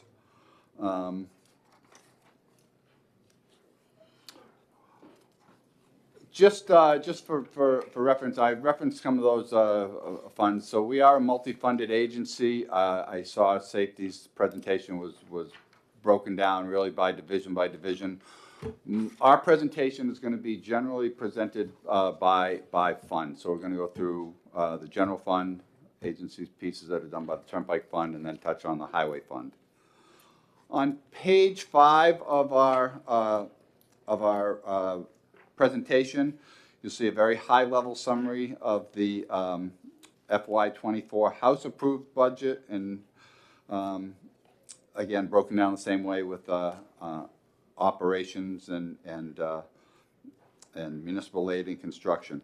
And I'd like to point out, if you compare that to the page before, and I have another presentation, the next slide will show that, but we have a very flat budget compared to the FY23 authorized. We were given flat budget targets, and we adhered to those. We have a few additional prioritized needs that we had discussed about, but In general, you'll find that our budget is flat compared to FY '23. On page 6 is just a kind of summary of the department's full-time positions over time. The main point I want to make here is that we've taken reductions in personnel in an agency, as an agency in the past, back in 2014, some substantial reductions. We've been relatively level since then. I would just say that we are a lean agency. We don't have really any fat to trim. What this graphic doesn't show, and I'll touch on a little bit, one of the challenges we're continuing to deal with is workforce and the level of vacancies. I think statewide that's an issue, but we have, for the last year, run about a 20% vacancy. So that's about 300 of these 1,650 positions. We have run that vacancy rate essentially since coming out of the pandemic, and really have not rebounded since then. So I want you to keep that in mind, that you know, a big part of this, a big concern, a big challenge of ours is the vacancy rate. So even though we have 1,650 full-time budgeted positions, we have run a fairly consistent 20 to 25% vacancy rate, which is correspondence of about 300, 325 positions. On page 7 is a breakdown of our overall budget, again, much more by funding source. And as I pointed out before, you'll notice that particularly 24-25, we are a very flat budget from the starting point. The breakdown in funding percentages are there based on the federal funds, highway funds, the small sliver of general funds, and then the turnpike funds. I'll get into a little bit of the details there. One quick note that, and we'll talk about those in a little bit more detail, coming from the governor's budget to the House budget. The House budget included a little more than $7 million of our additional prioritized needs, $2 million in FY '24 and about $5 million in FY '25. We'll hit on those. On slide 6 is a very similar graphic with the full-time positions over time. That's plotted against vehicle miles traveled, and the point I want to make with this is that I feel it shows that we are an efficient agency. We continue to do more with less vehicle miles traveled. The number of miles of roadway and striping and paving that we maintain continues to incrementally increase, and we continue to maintain it with the same number of people. So I think we are an efficient agency. And with that, I will ask Andre to do a quick overview of the general fund elements of our budget that are contained within his division. Andre? Thank you, Commissioner. Mr. Chairman, members of the committee, for the record, Andre Briere, Deputy Commissioner. Like the Commissioner said, the general fund comprises a very small portion of DOT's budget, but it's a significant portion of aeronautics, rail, and transit's budget. On the aeronautics side, and I'm on page 9, you can see we have 25 open to the public airports. 13 of those are federally funded, 3 commercial, 10 block grant. Of note, New Hampshire is one of 10 states nationwide that are considered FAA block grant states. And what that means on the FAA side is we act as FAA in our state. We're able to be much more flexible. We're given many more authorities to help our public airports through the federal funding process on projects. It's a significant benefit to our state, and it's something that we continue to be proud of and to work on. 12 of the airports we have don't receive federal aid. All of these airports, really, they're economic gateways in their community, and most importantly, if you're following the news at all with the nationwide pilot shortage, these are really the incubators of pilots. I'm a pilot by background. I can tell you there's only one place that pilots are born and start, and that's in our local private airports. So maintaining these airports, maintaining that structure is something that's very important to the state and important to our department. The other thing that you don't see here that I'll talk about in a minute is the unmanned aerial system UAS capability that we have in the department. We at DOT, we take pictures of projects, not people, and that capability is enormous and has enormous benefits to the state, and I'll talk about it on the next page. On the rail side, we have 6 active operation agreements, I should say, 162 miles of active rail lines and about double that of inactive. Those inactive rail lines, they actually are put to good use.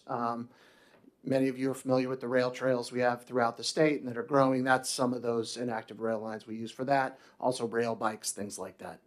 On the public transit side, 11 local public transit systems in our communities. We're very strong partners with all of those transit agencies and companies, as well as community transportation, especially within our rural areas.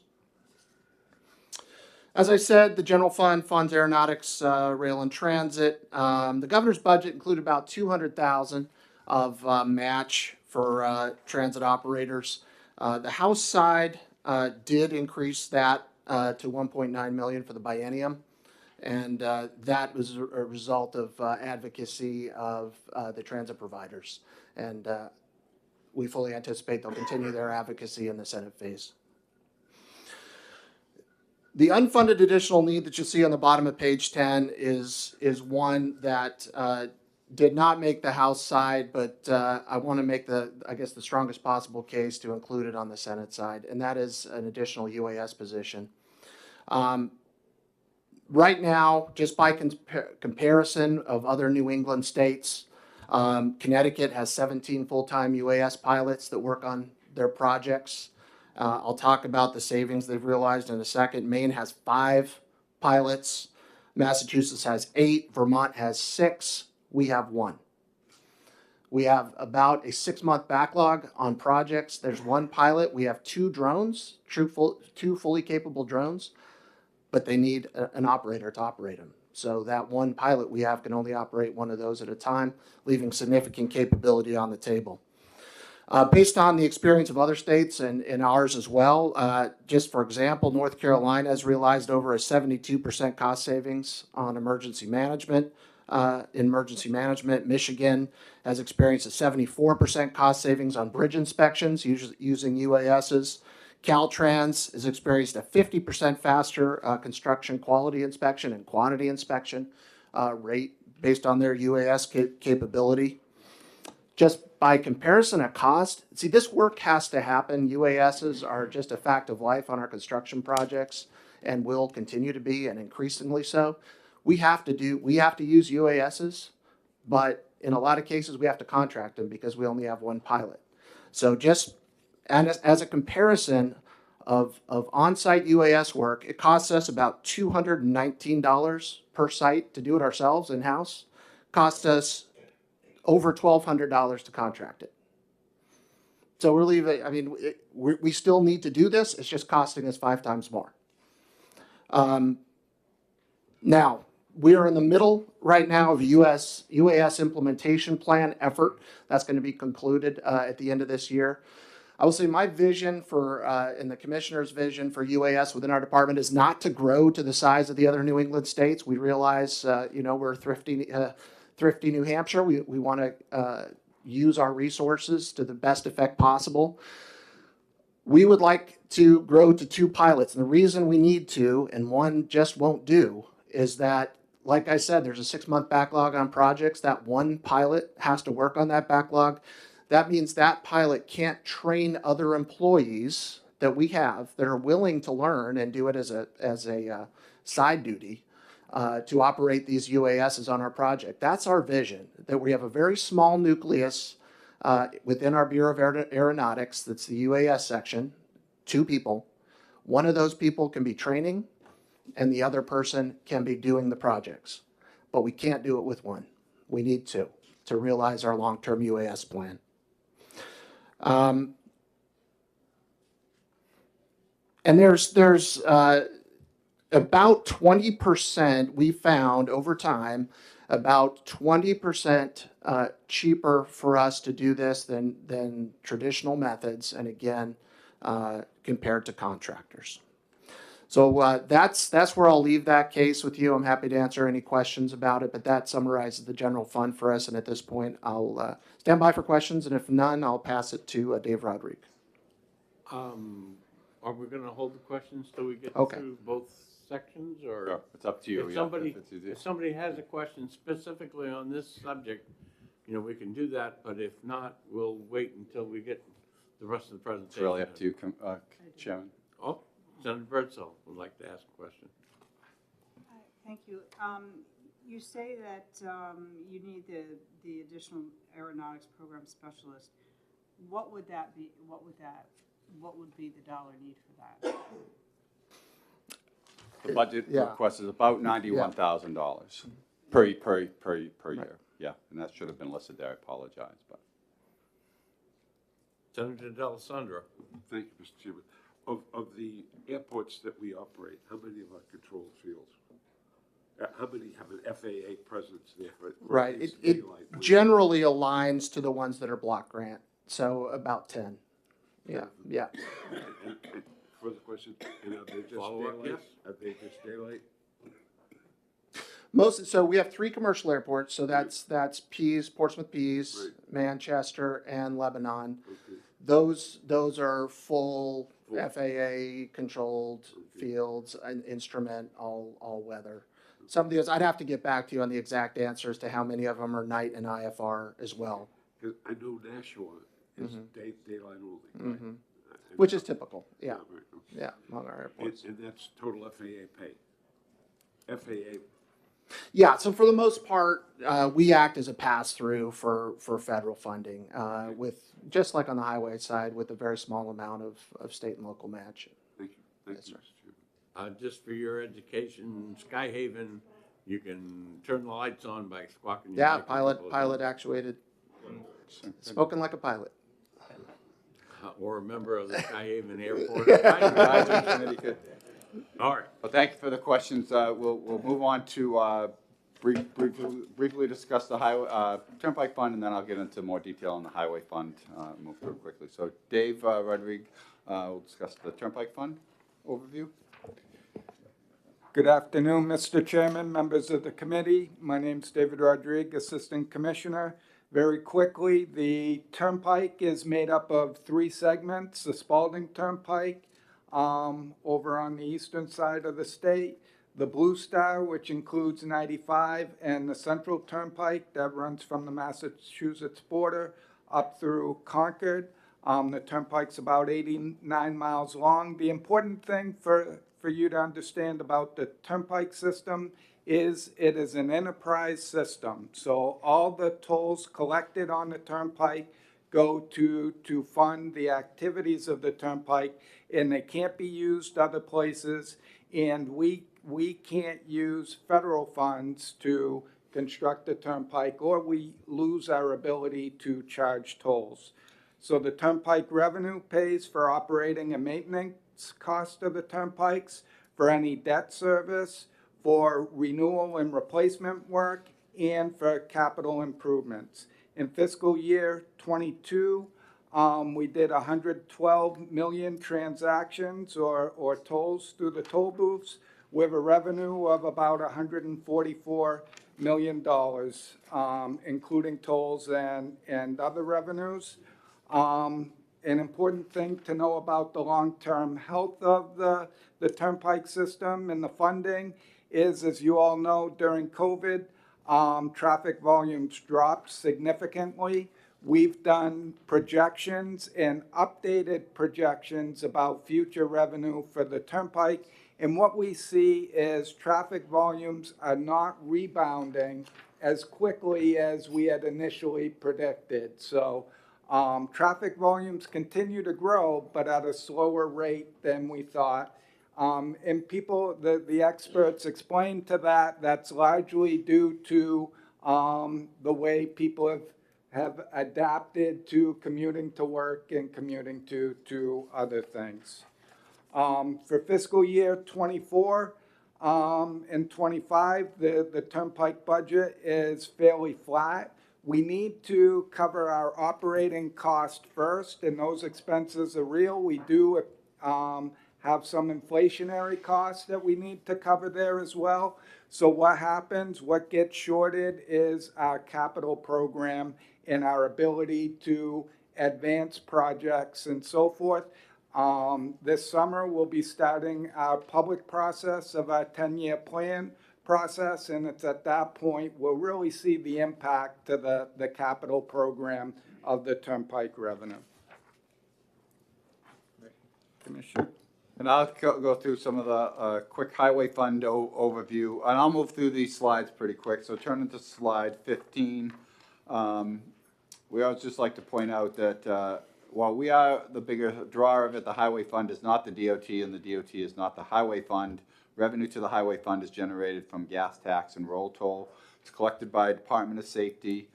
They do the revenue projections, and we utilize those in our budgeting.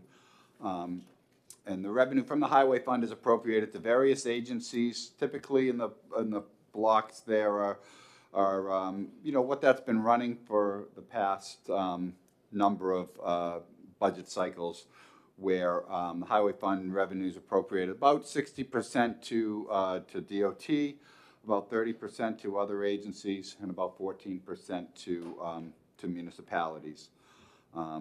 And revenue, as I spoke to earlier from the highway fund, is really the biggest funding source for our operating budget, which we're talking about here in the budget. Dave alluded to the 10-year plan coming up this summer and fall, where a lot of the decisions on our highway capital program and stuff are made. So the next two slides just kind of summarize the flow of the highway fund. And the only reason we kind of put this in here is the revenues into the highway fund generate a number of items in our budget. So things like the block grant aid, which are passed through to cities and towns, state aid, highway, bridge betterment accounts, the SB 367, which is a dedicated portion of the 4.2 cent gas tax that was 4.2 increase in the gas tax, which was raised in 2014.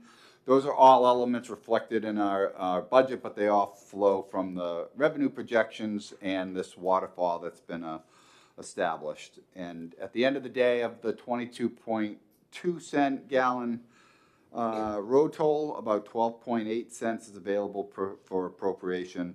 The rest is restricted in those accounts and as outlined there. And the chart on on slide 17 just kind of depicts that waterfall of where the gas tax goes into those various restricted revenue accounts. On slide 18 is the waterfall that was established for under SB 367 and the 4.2 cent gas tax, which is kind of restricted to ultimately pay off the debt service for the loan that was taken out to build and complete the I-93 improvements. And of note, there at the end of this biennium, we will be starting to fill, and if you look at the middle of the line there, at the end of this biennium, we will be starting to pay the full debt service on the TIFIA loan.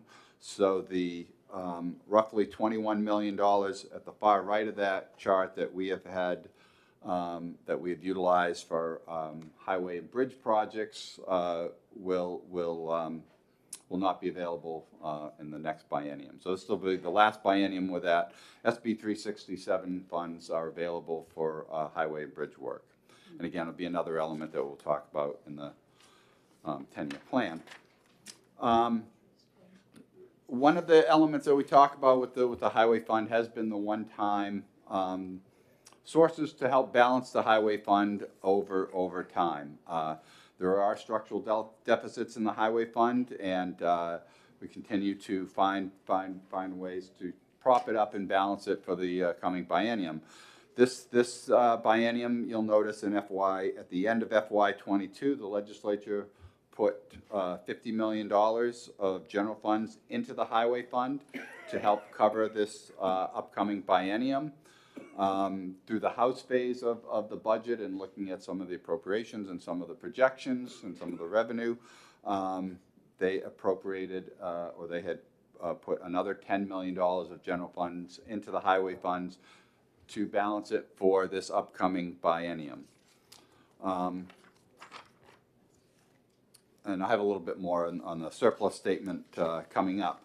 But briefly, some of the additional needs that were funded in the FY 24-25 budget. So we were given level budget targets, and we adhered to that. Other agencies were given a 3% budget target. So some of those funds that flow through the department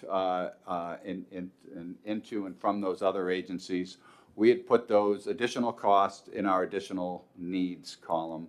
And in the governance phase of the budget, they had funded those additional needs within the department's budget. So a lot of those were things like the block grant aid increase, debt service, transfers to other agencies, because like I said, other agencies were given a 3% increase in their budget targets. The department was given a 0% budget target. So, but that was addressed, those additional pass-throughs were addressed in the governor's budget. In the House approved budget, some of the additional needs were likewise addressed.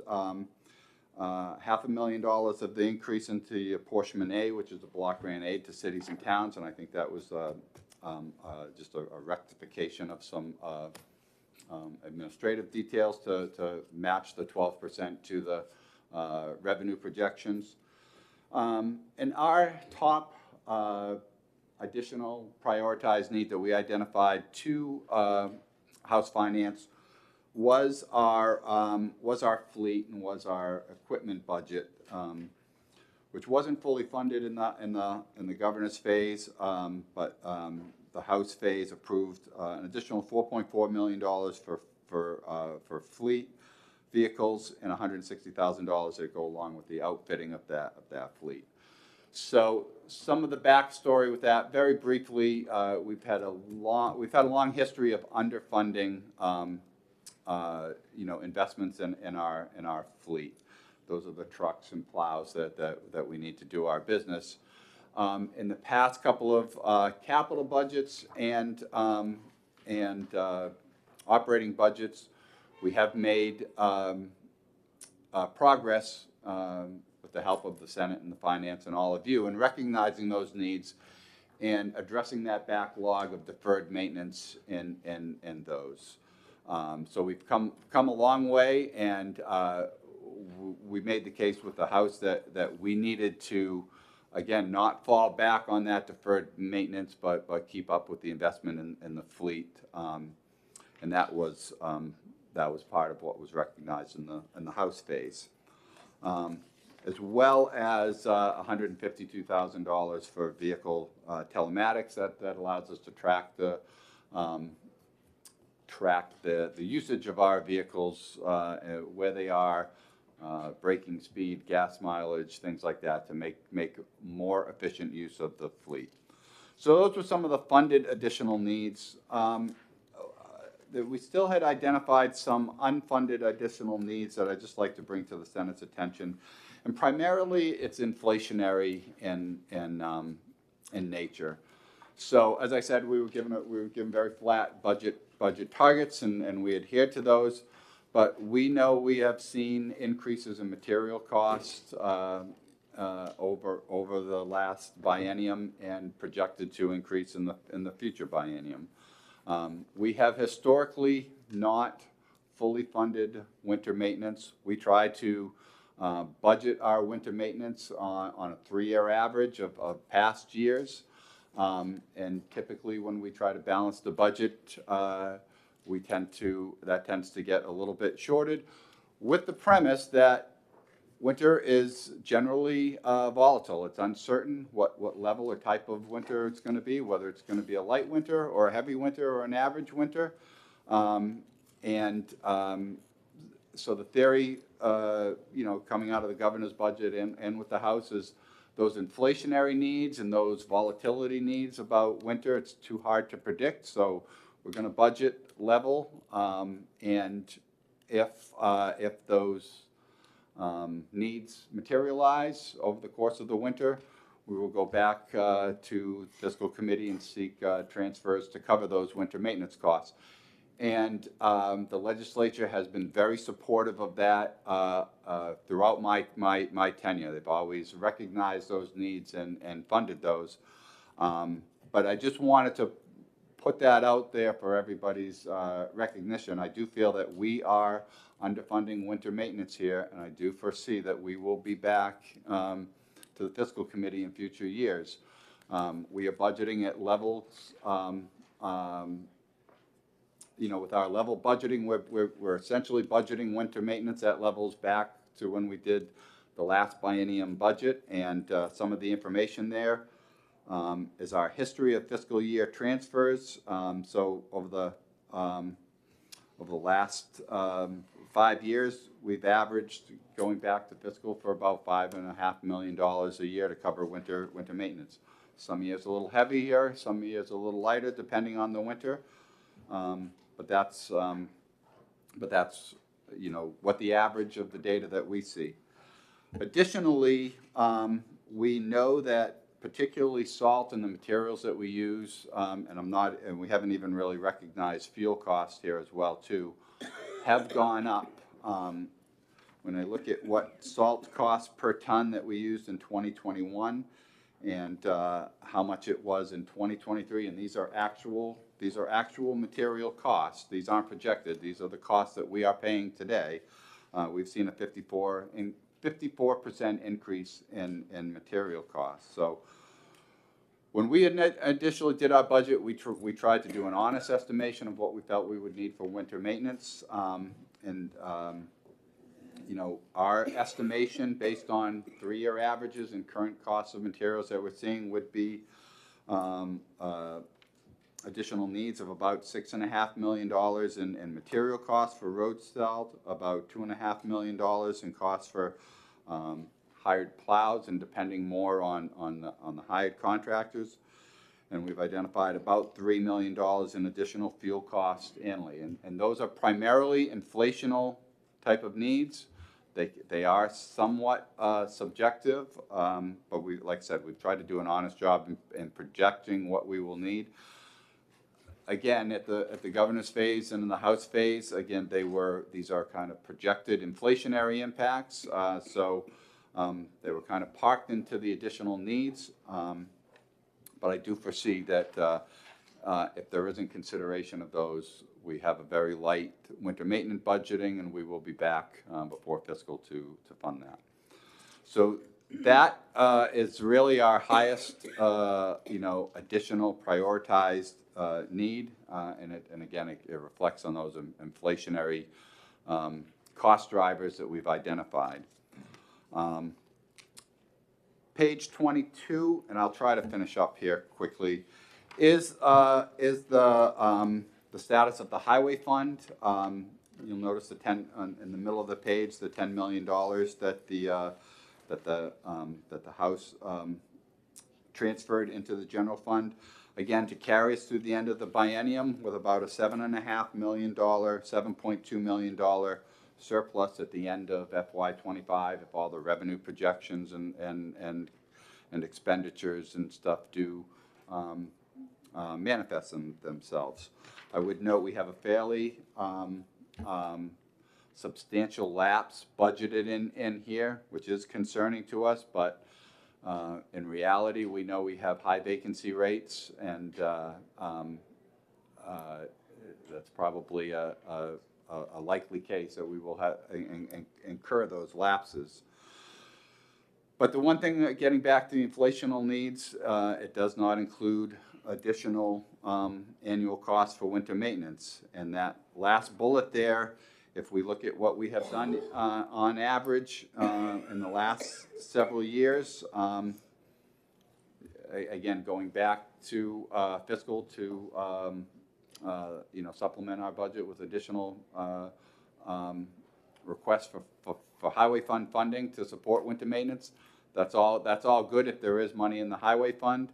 Based on our averages and what we would typically anticipate going back to, it could leave a shortfall in the highway fund at the end of the biennium. So I hate to end on a down note, but that's We won't generally end, the we'll end of ask the questions and you'll have time to get on. presentation. The last page is some of the longer-term challenges, and I won't hit on those, except to make a point on the second bullet about employee retention.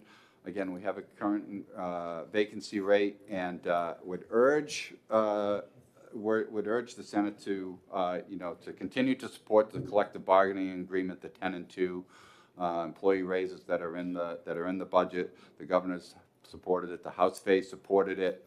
We do see that as an essential element in continuing to help hiring and rebuilding our staffing. So with that, I'll take any questions. Questions from the senators? Senator D'Alessandro. Question of you, Mr. Chairman. I know that you've got a schedule here. Will we have these people back so that we can get into that budget a little more seriously?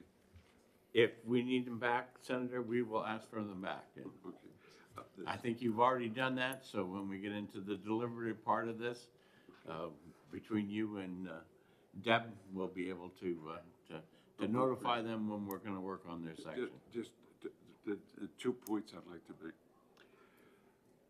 We've eliminated tolls on the toll road. Yes. And usage is going down. Yes. The toll road is deteriorating. That's number one. Changes that have to be made in the toll road can't be made because we don't have the money. We have an excellent bond rating on the toll road, and we have a covenant that's in place, and that's okay for now. But the future holds some very glaring problems for us. Bridge maintenance, bridge repair, paving, and so forth. I looked at the TIFIA stuff. The money that was going to the locals for bridges and roads, that'll cease once we have to use all of the revenue that we used for the increase to pay principal and interest for the TIFIA. And when that goes, you have a further problem, because that means 4.1 cents less of that money goes directly in that direction. You can't use it for anything that you're using it for now. That's correct. I think those are financial problems that are very, very bleak, very, very bleak. And we know that this economy is built on the tourist industry. They want black roads, they want clean roads, and they want to fly up the highways, which they're doing right now and damaging the highways too. I'm going to tell you about the guardrail. The guardrails, Yes, I know. because I've noticed the guardrails Yes. as I drive up. So we have some. I think we have to talk about these things with this committee, because these are glaring problems, and if we put them off any further, we're just asking for trouble in the future. I mean, asking for trouble in the future. And my last point is the number of accidents that have taken place recently. And those are taking place on our good roads, on our good roads. That's costing us lives, and that's a terrible situation. And we've got to deal with these things. We can't keep pushing them off. You got 10 million in general funds from the House. You got 50 million based on what we gave you in the last biennium. That's $60 million that we've moved in general funds to the highways. Never been done before, to the best of my knowledge. And as I say, I've been here for 50 years. Never been done before. And now we're using general fund monies for the highways, which means general fund appropriations can't be made because of the money that we're moving to the highways. Big problems, that's all. And Okay, I hope we have time to talk about those. Senator Ennis. Real quick question. You talked a little bit about the state-owned railroads, and I think there's a little money for Milford and Bennington to help them with some upgrades. I'm concerned, though, about the Hillsborough Branch and what CSX plans to do with that. Are we going to have to buy another line? Do you want to speak to that, Andre? Senator, I can get back to you. Yeah. Okay. The work session, we can address this. Okay. Yeah, I'm a little worried about that thing. It's ready to sink into the mud completely. And Yeah, I didn't understand your question. Do we have to buy well, another I line? could see No. CSX saying we want out of this. We want to abandon that line, which isolates the Milford and Bennington. The rail is ancient. I don't know how the trains stay on it now. I see what you mean. And now Okay. that we don't have Pan Am CSX around, abandons it, it's, right. yeah, it's a different game Yeah. with them. And I'm just curious about that. Yes, Senator, CSX, we're in regular contact with them. They're still doing their statewide, system-wide Oh, they've got a lot of acquisition. upgrading to do. Yeah. Yes. And you guys can continue that one with We will Senator indeed. Ennis. Yes, sir. Another time. I have a question, is we've eliminated the toll booth operators in several places, like Dover, Rochester. Are we making money or losing money on people paying or not paying? We are, the short answer is we are making money. It is more cost-effective to do the electronic tolling than to have manned toll plazas, so. Senator Rosenwald. On a sort of a similar line of questioning, does the department have plans to replace the Bedford tolls with electronic tolling anytime soon? Yes, in our 10-year plan in the capital program, there is authorization for reconstruction of the Bedford Toll Plaza. And rather than reconstructing it to be like Hampton or Hooksett as an open road tolling with the free flowing in the middle and the manned booths on the outside, that becomes a much wider footprint, a more costly construction. We are looking at the reconstruction of the Bedford Toll Plaza to be all electronic tolling, like is being currently constructed on the Spalding Turnpike.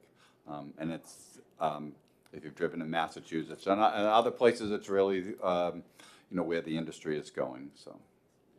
Senator Bradley, your hand's awful close to the button. Thank you very much. First of all, I think this is your first time presenting to finance as commissioner. Yes. Congratulations. Thank you. I don't think there's a bigger problem solver in the state than Commissioner Cass. Thank you. Thank you. Excellent. That's What's that? I'm sure you have a question, Senator. Yeah, I have yeah. Well, I know a lot about that. How did the stipend that fiscal approved for plow drivers this winter work? That's my question. It worked very well. Dave has been intimately involved, much closer. I don't know if you want to speak to that a little, Dave. Thank you. Yes. What that stipend did for us is two things. The first is it stopped the exodus. So our winter maintenance and employee vacancy was up around 26 to 27%, and that flattened the line through the winter. In addition to that, every winter we have asked for folks within the department with a commercial driver's license whose regular job isn't to plow snow to help us plow snow. We typically get around 35 to 40 volunteers per winter to do that. A lot of them simply don't want to do it anymore. What the enhancement did is brought us up to 80 internal DOT volunteers.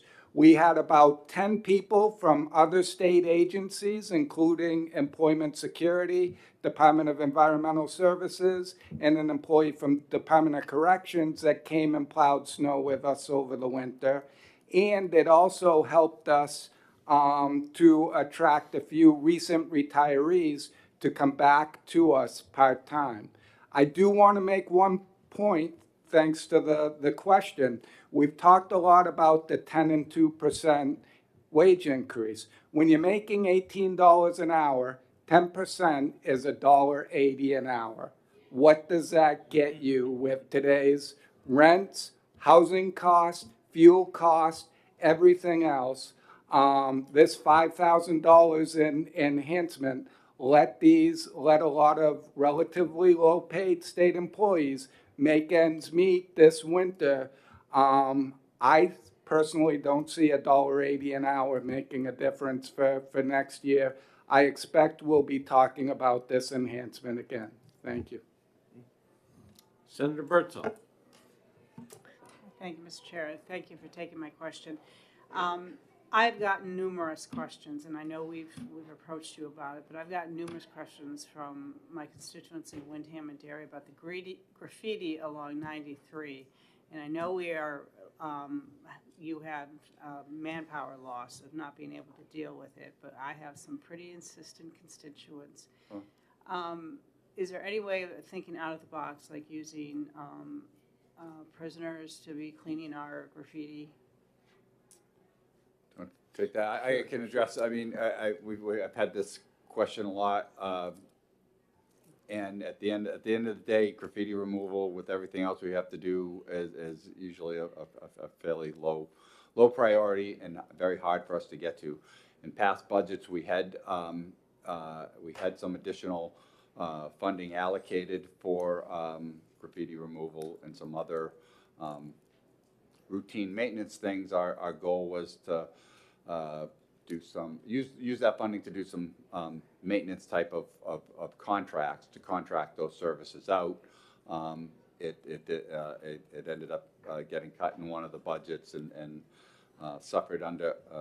dropped out under COVID and has never come back. So as far as creative ways, I have had some interaction with some folks in Manchester. The governor's office is interested in it as well too. About the question came to me whether some sort of program of community service. There are certain offenders. I don't know whether they're drug offenders or other things that have community service, and somebody had the idea that graffiti removal would be a great community service thing. So I am in discussions with that, and I don't know, Dave, if that might be incremental, but I don't know if there's any other. Just to add to that, we do have people who go around and pick up trash that are organizations that you guys partner with. Yes. Would there be any restriction, in expanding that to be able to paint the, underpasses or whatever at the same time? So again, just to add on to your question, if I could, Senator.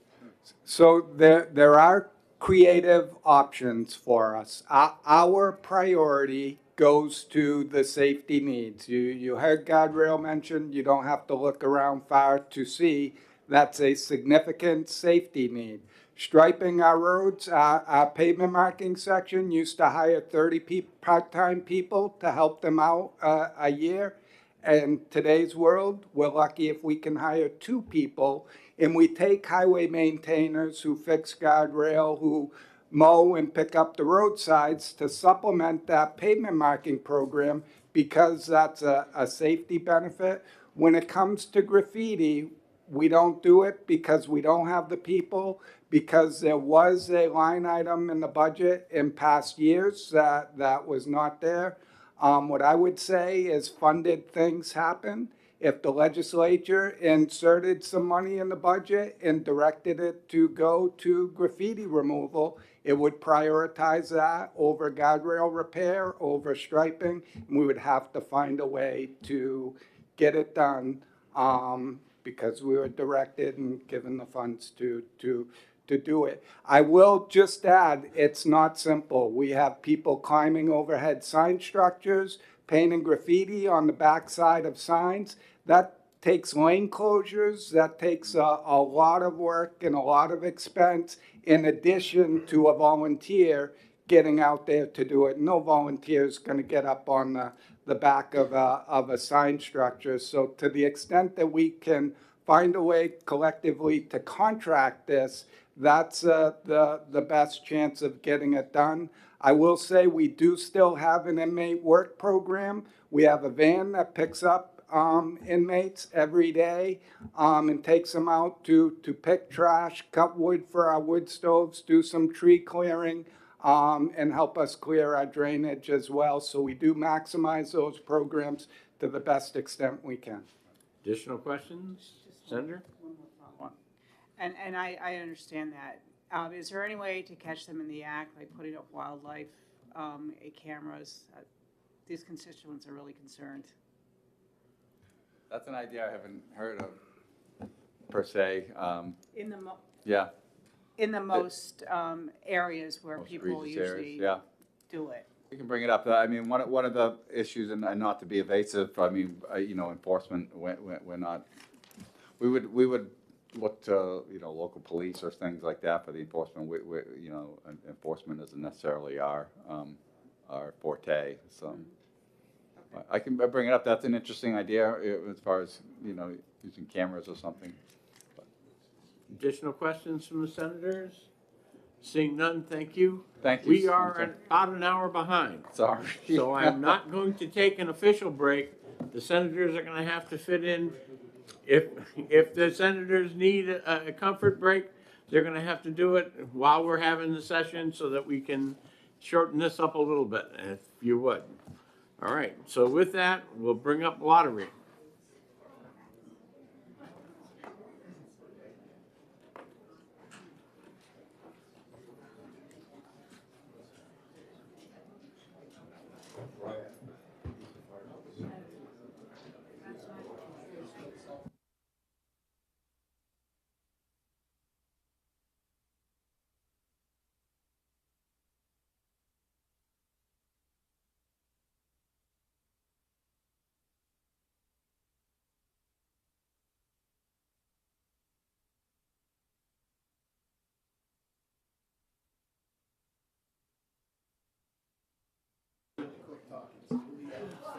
Well, depends.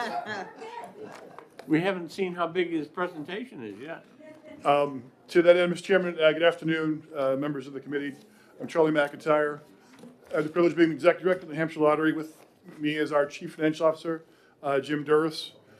We have no presentation to give you folks, which hopefully will speed things along. I do have 2 points of note I'd like to mention. First is obviously, as an enterprise account, our entire budget is not actually coming from any funding source other than our own sales. So it doesn't hit your budget at all. Second, I delivered the news this morning, well, we did, to your counterparts in Senate Ways and Means. We increased our revenue expectations for the year by $10 million. So we anticipate $180 million in net profits for the state. So, you know, yay.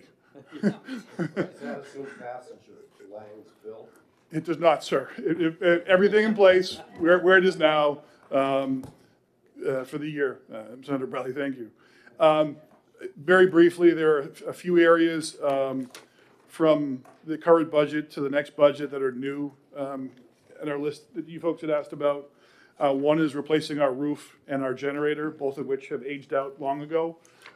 We have a server room in our building, and a leaky roof is a bad idea with a server room.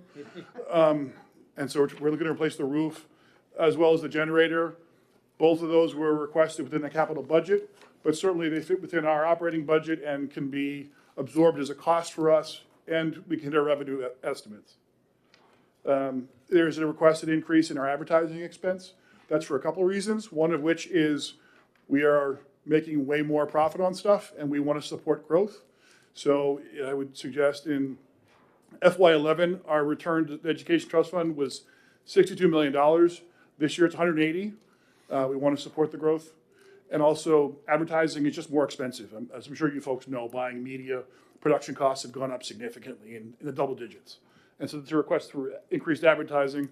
And then within OIT is a request to implement a new customer relations management tool, something along the lines of Salesforce. It's called CRM. It may as well be called constituent relationship management because they're the same thing for us, obviously. Your constituents are our players, and so it's to better track that. Currently, we do it old school with notes and emails and conversations in hallways, and there's a much better way to track that so that we give a consistent message to our player base.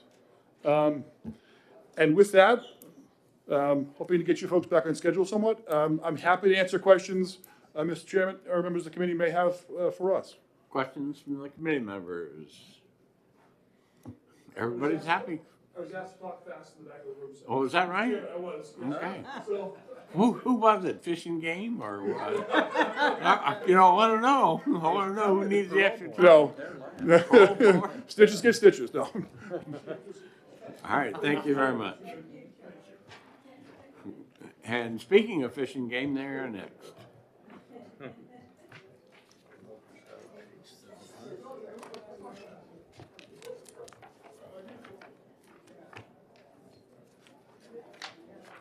All you have to do is leave the room and then we call on you. Yeah.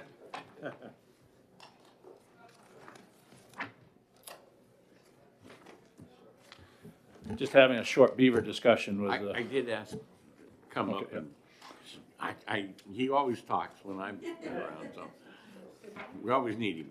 I was just having a short beaver discussion with the highway department. All right. No.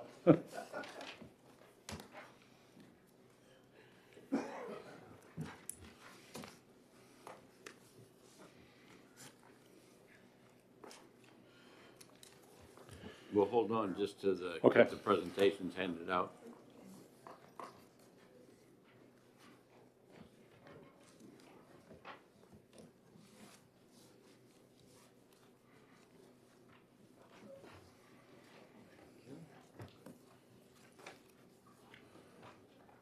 many copies did you make? 13.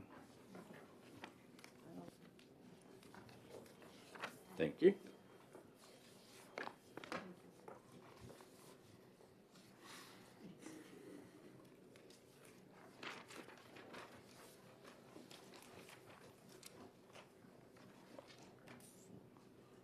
All right, which one am I starting on? I got two. The written, the one over there. Yep, thank you. All right. I'll skip over the first part in order to help you folks with your time. But what I would like to talk about is some of the stuff that we've been doing. One of the major issues facing Fish and Game is outdated computer bases, and we're still relying too much on paper or manual systems. Thanks to one of our COs, we were able to launch an online turkey registration program. Our new inland fisheries chief updated our hatchery reporting system. Up until last year, when we stocked fish, a ticket was written by hand by the person stocking the fish, and usually just thrown up on the dashboard of the truck till someone got time to clean out the truck, and then the tickets were keyed in at one of our offices. Today, each of our trucks have an iPad. Each stocking point is recorded with GPS waypoints. This information is delivered in real time to our hatchery staff, biologists, and COs. After delay, we allow the fish to acclimate. The numbers of fish and the general location of the stocking is uploaded to our webpage. In the first 60 days that we had this new system, we had over 3 million hits to our webpage. These are just examples of past projects that we worked on. We're currently working towards offering online deer registrations, updating our licensing software to prevent convicted poachers from being able to buy a license while on suspension, online OHRV registration, renewal registrations. Our databases were all Excel based. We received a Gopher grant and are working with DOIT to upgrade these very critical databases. What I'd like to ask for today, Fish and Game received a little over $1.4 million of general fund money in fiscal 20 and over $1.6 million in fiscal 21 from the general fund. Then in 22 and 23, due to the COVID, we agreed to a cut and only received approximately $500,000 each year. This has resulted in a reduction of our Fish and Game fund. We are asked for general funds to be returned to our budget in fiscal 24 of $896,665. Fiscal 25, $1,398,933. It's my understanding that the governor supports this request. Most other state agencies receive general money to cover the employee COLA that is being asked for. We are asking for additional general funds of $875,000 in fiscal 24, $1,067,000 in fiscal 25 to cover this new expense. It's my understanding, once again, the governor supports this request. As some of you may be aware, we have transformed our AOT review program recently, and we did that with a Gopher grant. We are funded through till December of 24 with with ARPA money. But at that point, the money runs out. We need to amend the budget to include $139,000 of additional spending so that this program can continue through the last 6 months of fiscal -- This will pay for the 4 staff members that we currently employ to run this program, and I'm requesting that $139,000, additional $139,000 of general funds to pay for this program. This is critical for our mission to protect threatened and endangered species in New Hampshire while providing timely review so as not to create an undue burden on development projects in the state of New Hampshire. Our non-game program is funded with donations and would be unlikely to afford this level of staffing. And it is not right to ask the sportsmen of New Hampshire to pay for the program through their license fees. In fact, it's actually against the law. It's my understanding that the governor supports this request. Our DOIT budget did not include a prioritized need that included a part-time shared DOIT IT lead for the department. We are currently updating, with the current updates that we're doing to our licensing and our major databases and our sales online, we will be adding, we would like you to add the authorization to spend an additional $46,006 in '24, $48,262 in '25 of Fish and Game Fund. The Wildlife Division contracts with UNH Cooperative Extension for a number of different services. This includes technical assistance and training to landowners, natural resource professionals, and covert projects. When putting our budget together, we had not received any updated figures from UNH. They're expecting roughly a 5% increase over the next 2 years. We pay this out of line item 2150-304.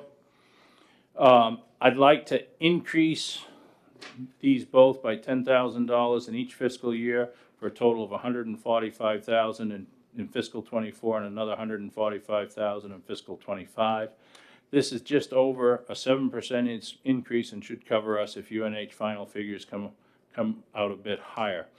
The contract ends up being covered by 75% federal funds, and the 25% state matching is actually provided by UNH. So there'll be no Fish and Game funds or general funds requested here, but we need the authorization to spend the money. Lastly, the House approved for a senior accounting technician, labor grade 14 in our business office. I would like to ask the Senate to also approve this request. Are there any questions? I'm sure there are, because I've got some, but I'm going to wait. Senator Pearl? Thank you, Mr. Chair. Thank you, Director, for coming in and talking to us. I know you talked about the online hunting programs and upcoming licensing software. I know many of us have been getting a little grumbling about the online snowmobile registration. You want to talk a little further about what's happening with that program? I'd be happy to. We worked with the Snowmobile Association, the ATVs, and the Dealers Association, and came up with an agreed-upon approach of offering online renewal online registrations by September 25, and then after which we would move forward with new registrations after that point. We were asked to amend it. So I understand that the legislation may not be as clear as it should be, but we were asked to amend it so that we wouldn't have to seek legislative approval when we went back to do the new registrations, which we agreed to, but we did note in our testimony that we were still going to provide it as renewals first and then new registrations secondly. The other part of this, which was not part of the legislation, is at the time, we wanted to do an RFP just to make sure to go through the process to see whether or not we wanted to change vendors. It took us longer to get the RFP put together, at which point we felt we didn't have enough time. And what we are going to do is we will be asking for an extension. The original contract, I believe, was 5 years and renewable for another 5 years, Kathy, with S3? 4 years. I'm sorry, 4 years for another, and we could renew it for another 4 years. So we'll move forward and request a renewal of that project. I know the Snowmobile Association is quite upset. They think that somehow that's freed up a bunch of time, but the reality is it really hasn't. And we would much prefer to take a little slower approach to vet this program and get it up and running. We went through online sales with licensing, and that was a similar approach that we did there. There's only one other state right now, I believe, that offers new registration. That is Maine. And it's state of Maine, and we will get there, but we're gonna hopefully do it right and get it done. One of the big things is to separate, as you develop the online process, we believe that there'll be a lot more mistakes with new registrations than renewals. So we'd like to separate that process so that we can concentrate on the renewals and making sure that the system's working right. And then once we get the system working right, we'll move forward to new registrations. Follow? Well, can I follow up in just a second? Sure. So what I heard from you was that because there is a statutory requirement for you to implement, and we differ a little bit on what is supposed to be done, new or both renewals. So it sounds to me like you're suggesting that we go into HB2 and change the words in there to clarify what we expect and what you can meet as an expectation. Is that what you're asking us to do? I didn't ask for that, but what I was trying to explain is what we thought the agreement was and where we landed. And our recommendation to the Senate is to allow this to play out. Yeah, I'll follow up after if you have anything else, Senator Pearl. Thank you. Well, my follow-up was going to be on the online deer registration program. Are we close to implementation on that?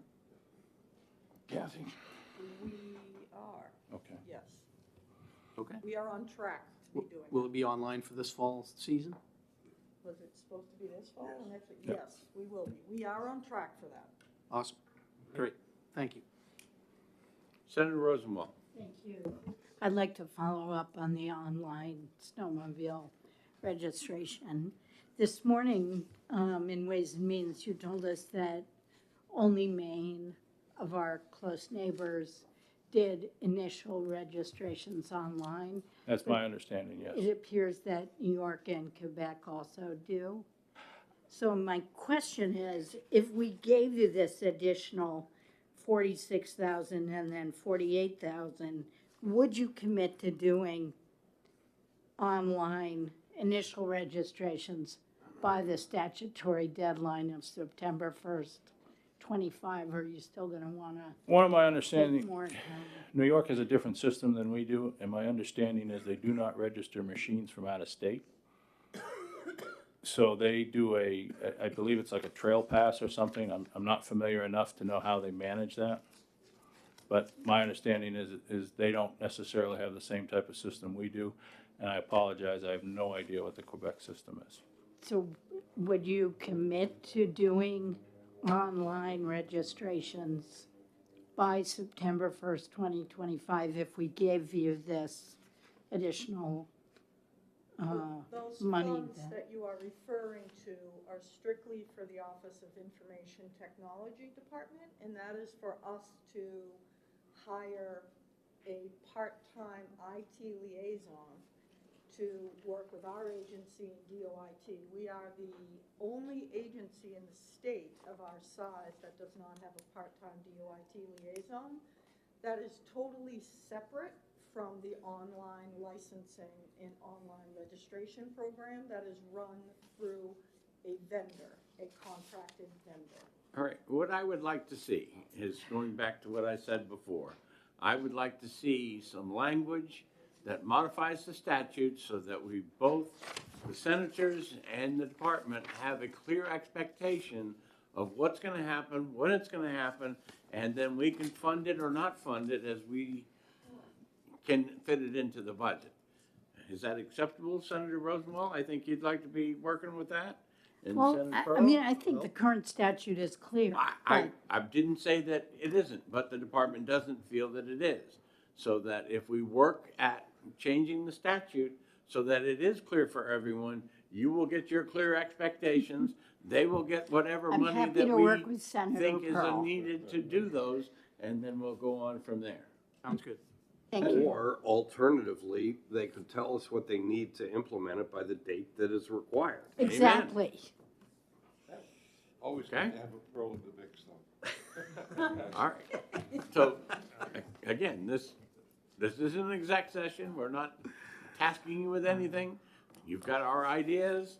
You know, we'll talk more about it in exec session. But Senator Bertzel, you had a question. I do, thank you, Mr. Chair.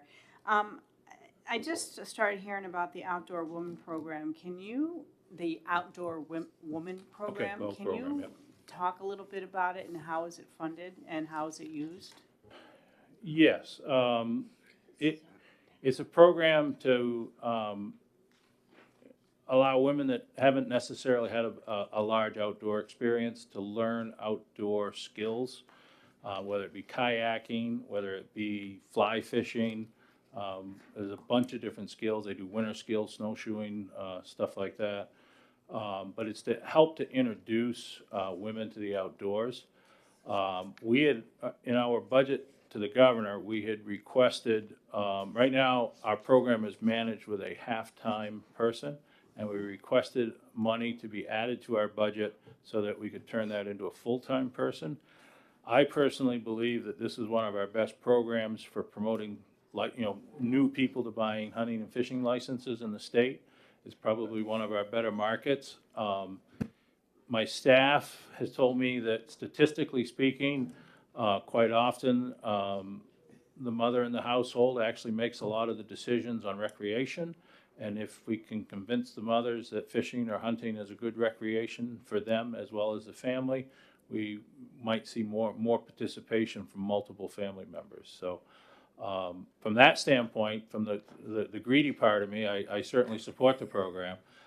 From just the fact of teaching people outdoor skills, I think it's a great opportunity, and I think it's one of our best programs, I think.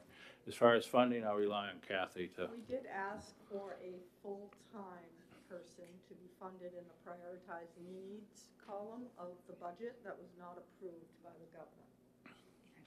Is it well received? I mean, do you have a lot of people participating? The program runs full at all times. All times.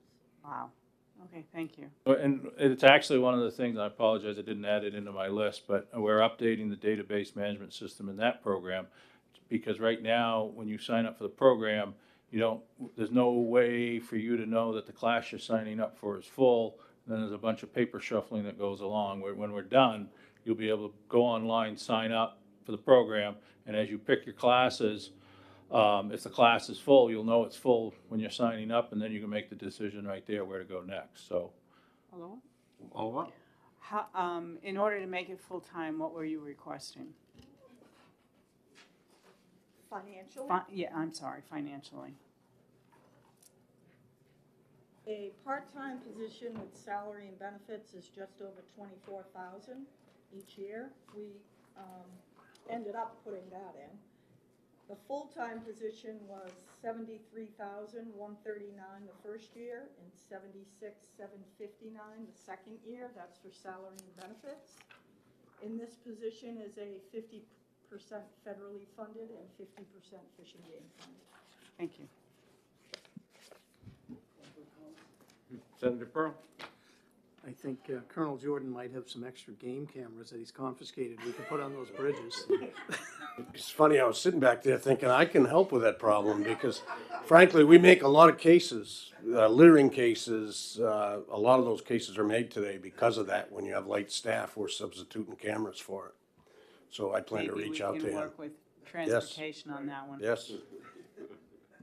Okay, final question from me, I think, is bullet number 2 on page 1, updating the license software to prevent competitive. That's the thing that was supposed to have been completed in 2012? I'm sorry? Is that the item that was supposed to have been completed in 2012? I apologize, I didn't hear I the, didn't hear The the beginning second either. bullet that has to do with updating the licensing software to prevent convicted poachers, Yes. et cetera. yes, that was a law that was passed in 2012, and we're bringing it into reality, or we're trying to get it into reality. And you have the funds to do it, and do you have a completion date? It's part of our, when we buy the new licensing software, it will be part of, oops, sorry. It's part of the amendment with our current online vendor that we're rolling in the OHRV registrations, the update to the law enforcement, as well as the event manager for BOW that the director referred to. It's all right. part of the same contract. Okay, so I won't hold my breath then.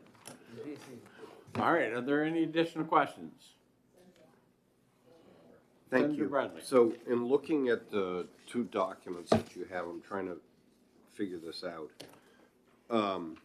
You're asking for general funds, 900,000 in 24 and 1.4 in 25. They're listed here as budgeted. Does that mean they're in the House budget or they're not in the House budget? These funds that are on this graph, they are currently budgeted. The director is asking for additional general funds to pay for the proposed 10% and 12% raises. Got it. Okay. And my further question, how's the hike safe? I anticipated that question, frankly, and brought those figures with me. So I'm very happy to say that last year, it brought us $311,000. It is never, only one year, the first year when we rolled it out with your help in 15, we were below $100,000. Every year since then, it's gone up.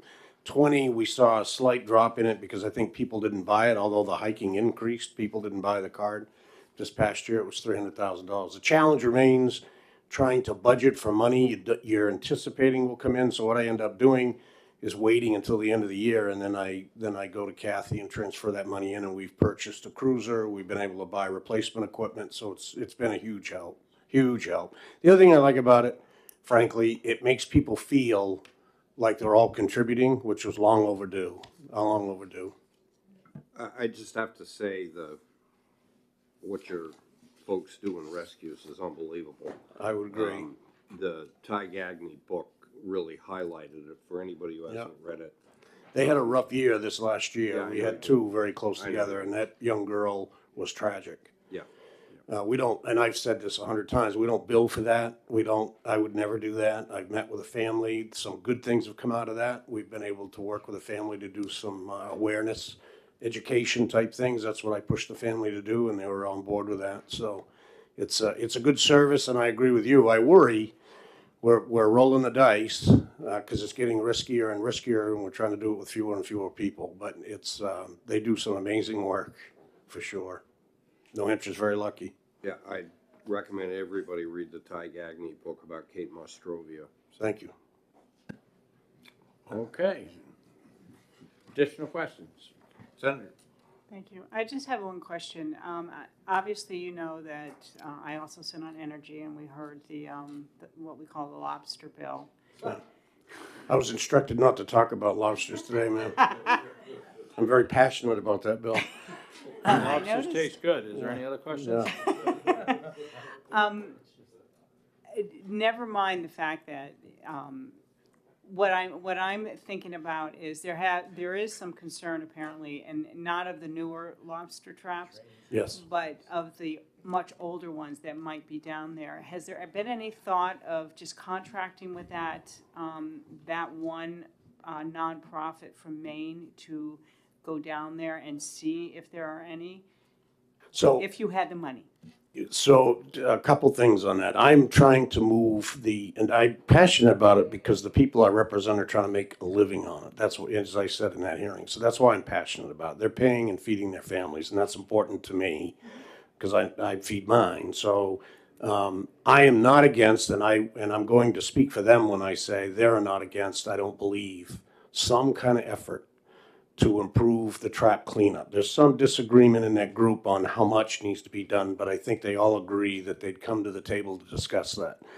What the problem I have is with a lobster dive piece in it, they don't want to give on that piece of it for a number of reasons. And some of them I agree with, some of them I may not, but some of them are real. So I think if that goes away and we get the opportunity to clean, I think we can get them to the table to do that. And I don't think that would hurt anybody. Thank you. Yes, ma'am. Okay, not seeing any other questions. I do hope to come out of this budget thing with a plan of action milestones and a clear understanding on both sides of what expected and what dates are going to be met by the software. So unless you have any further comments on my comment, then we will thank you very much for coming for us. And we will ask police standards and training to be the next one up.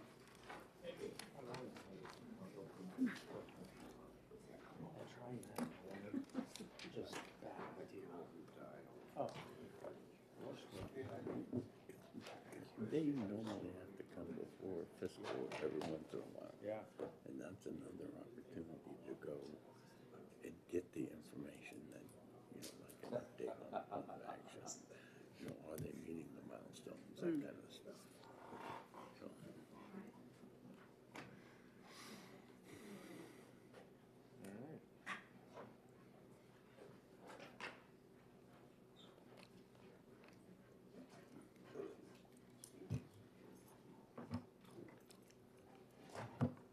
Well, thank you for coming. Thank you for having us. For the record, Just my wait name is until Joe. Oh, I'm the sorry. Presentations are handed out. Okay. So if they can stay up to date.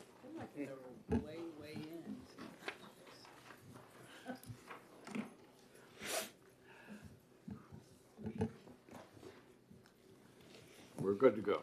Excellent. Thank you, Mr. Chairman. Thank you, members of the committee. Good afternoon. My name is John Skippa. I'm the Director of New Hampshire Police Standards and Training. The mission of our agency is to shape, sustain, and strengthen the competency and professionalism of New Hampshire law enforcement in service to our state. We are an independent executive branch agency governed by 17-member Police Standards and Training Council. We're not affiliated with any law enforcement or prosecutorial agency, thereby avoiding conflict of interest with our regulatory function and decertification duties. We set the hiring and educational standards for all police, state corrections, and probation parole officers in New Hampshire. We operate the New Hampshire Police Academy. That's for all full-time municipal, county, and state law enforcement professionals who must attend and be certified as a full-time police officer in our state. We also operate the part-time police academy that all part-time police officers must complete in order to obtain their certification, as well as the New Hampshire Corrections Academy, where all state corrections officers attend to obtain their certification. We oversee the Law Enforcement Conduct Review Committee that receives allegations of police misconduct, oversees the investigations into such matters, and then reviews the results of such investigations to validate the findings, and if necessary, present those findings to the council for their consideration.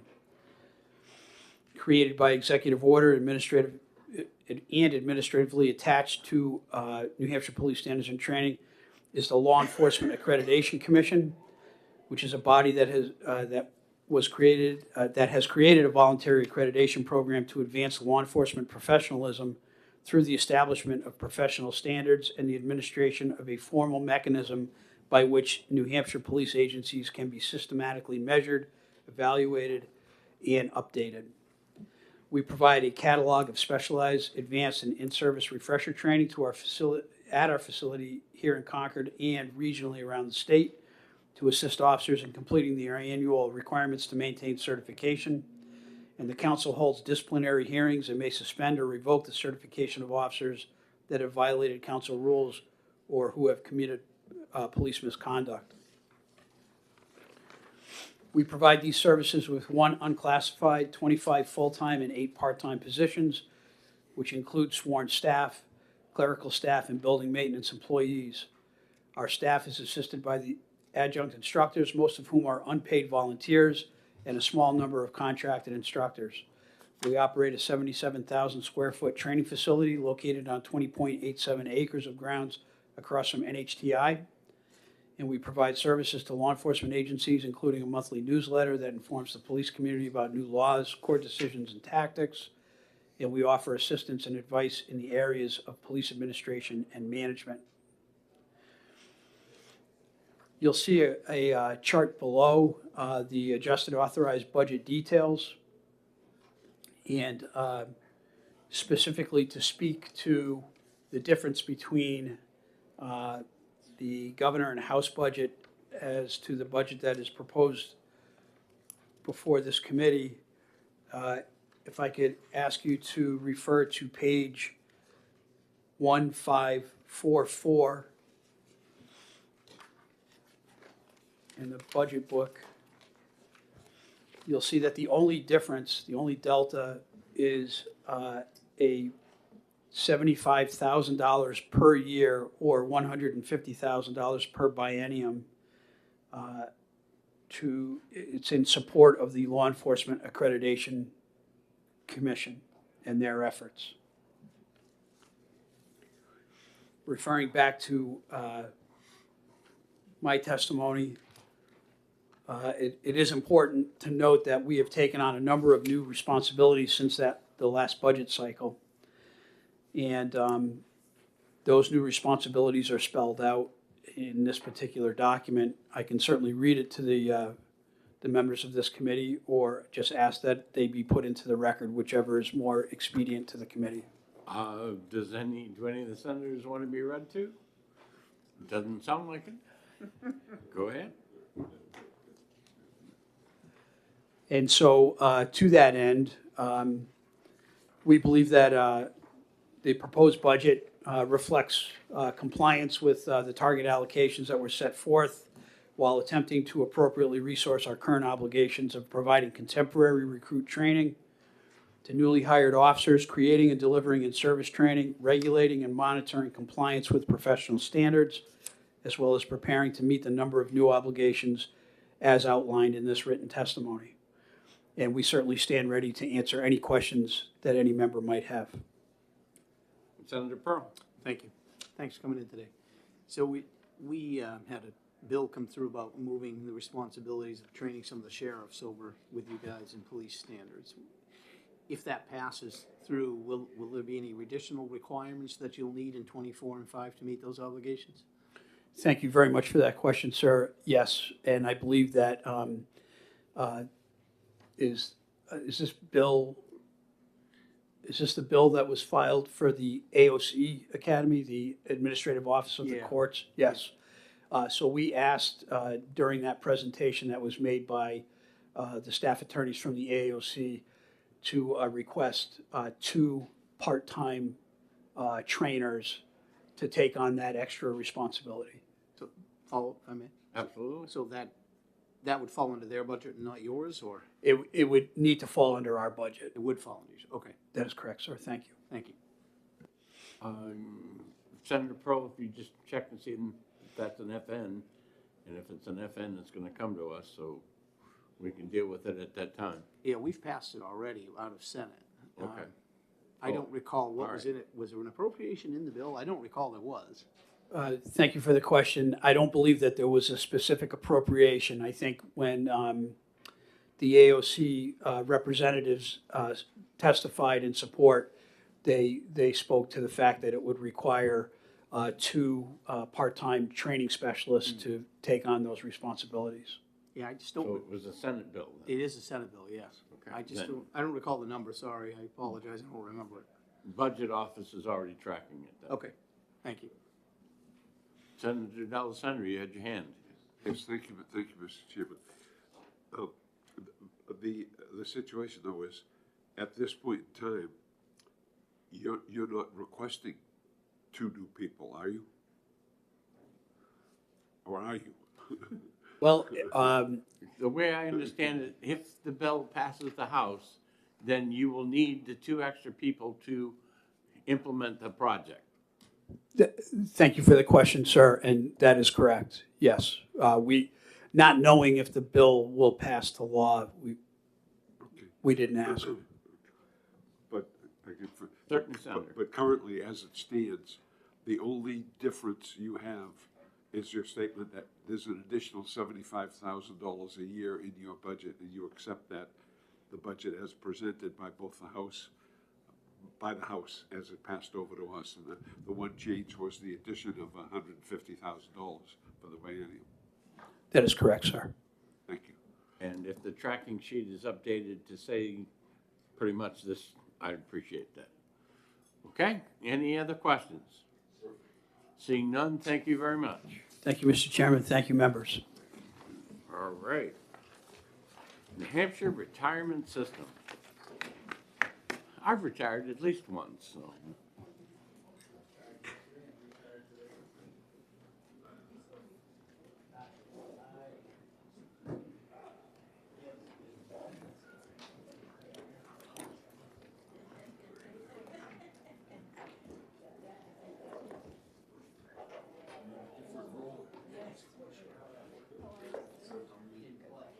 Yeah. Thank you.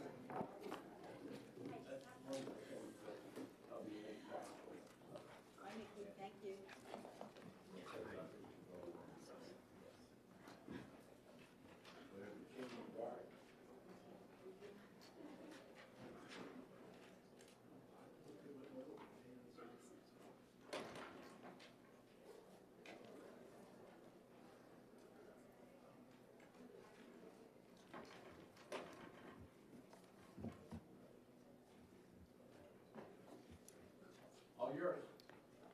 Thank you very much, Mr. Chair, members of the committee. Thank you for the opportunity to come before you to present our statutory administrative budget for fiscal years 24 and 25. My name is Jan Goodwin, and I am the Executive Director of the New Hampshire Retirement System. Here with me today is Marie Mullen, our Director of Finance, and our Director of Communications and Legislative Affairs, Marty Carlin. Our mission is to provide secure retirement benefits and superior service. For those of you who have seen NHRS's presentation before, the message is the same. While we still have some challenges in front of us, we're pleased with the positive progress we have made and the significant operational improvements which have been implemented over the past decade.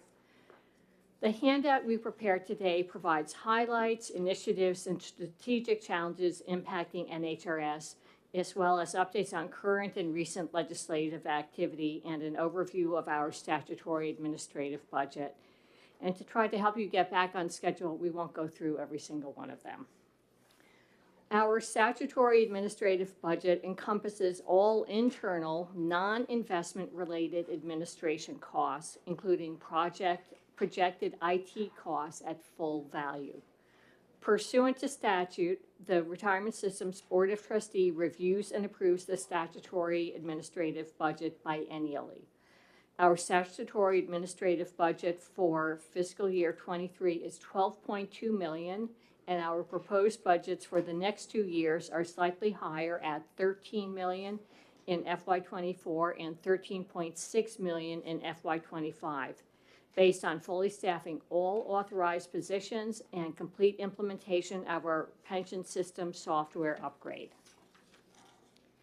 As you may well know, the New Hampshire Retirement System is not an executive branch agency, but is a statutorily created pension trust. Although our expenses run through the state, those costs are reimbursed from the retirement trust, which is in turn funded by contributions from employers and members and investment returns.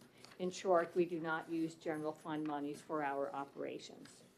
The budget before you today has been fully vetted and adopted by our Board of Trustees. Just like to share a couple of the highlights with you. We remain on schedule with our multi-year project to upgrade our core pension application, Pension Gold, from the 22-year-old version 2 to version 3, our Pension Gold version 3 project. The project is now 76% completed, and we are scheduled to start parallel processing in October of this year. We have certified the employer contribution rates for FY 2024 and 2025 back in July. Rates decreased between 3.75% and 8% depending on the member group, largely due to strong investment performance over the 5-year period ending June 30, 2021. The funded ratio of NHRS was 65.6 in FY22, up from 64.2% the prior June 30th, and has been trending favorably over the past 4 years, as you can see on the graph on page 1 of our budget overview handout. We did realize a negative 6.1% return on investments in fiscal year that ended June 30, 2022. However, compared to our members in the Callan Public Fund sponsor large universe, that is pension plans that are larger than $1 billion, we performed better than 2/3 of our peers for that fiscal year, and we were in the top 20% over the past decade. We have already issued our June 30, 2022 financial statements with an unmodified clean opinion. And those were the highlights I wanted to go over with you. And now I will turn things over to Marie Mullen, our Director of Finance. Hello, good afternoon. On page 2 of the handout, we have some historical information on our previous actuals versus budget, and you can see we've maintained a modest budget even as we go through this pension software upgrade that we're doing, and our actuals have come in below budget each year. On page 3 of the handout, we have the authorized budget against our agency budget and what the governor and House passed. Our budget request is increasing over FY23 by 5% in FY24, and then an additional 5.8% in 2025. Primarily, the increase is related to our salaries and benefits. We do a 3-year negotiation with our union, so our rates have been approved, our rate increases. For fiscal year 24, we had a 4.75% increase in salaries and 4.5% increase in fiscal year 25. Those are included in our budget because we had already had that approved with our union internally. The other area you'll see a slight increase is in our technology, software, and hardware. That is on line 4, and that's related to additional cybersecurity efforts as well as a major server replacement that we need to do during fiscal year 24-25. Other than that, the majority of the expenses are flat and reasonable, as far as I'm concerned anyway. And the other line I would like to mention is line 18. It's the project costs related to our pension software system. We've pulled those out separately so that you can see the costs related to that. Once we've implemented at the end of this year, we will still have ongoing annual maintenance costs and hosting expenses. So that's why you still see some of that budget remaining in those future years after we've implemented fully. And we'd like to open it up to any questions you may have. Questions from the senators? I think that the other part of the pension system, we've got a lot of questions on still, but not for your budget. I would like to mention in House Bill 2, we do have a call firefighter provision that we had requested. It's $40,000 that we had requested. We have 2 widows who are still collecting on that, and the fund that is currently available is projected to run out in the next year and a half. So we had requested those funds in House Bill 2 to shore up that fund for those 2 widows because their projected longevity would go beyond the availability of those funds. So I just wanted to mention that today. Sure, LBA will point that out to me when I get to it. All right, thank you. All right, any other thing? All right, thank you very much. Thank you. Next one on the list is the Adult Parole Board. And just so that you guys know, I have asked Ben Frost to make a little presentation after the Adult Parole Board so that we can talk about housing, because we're going to be doing a lot of talking about housing. So.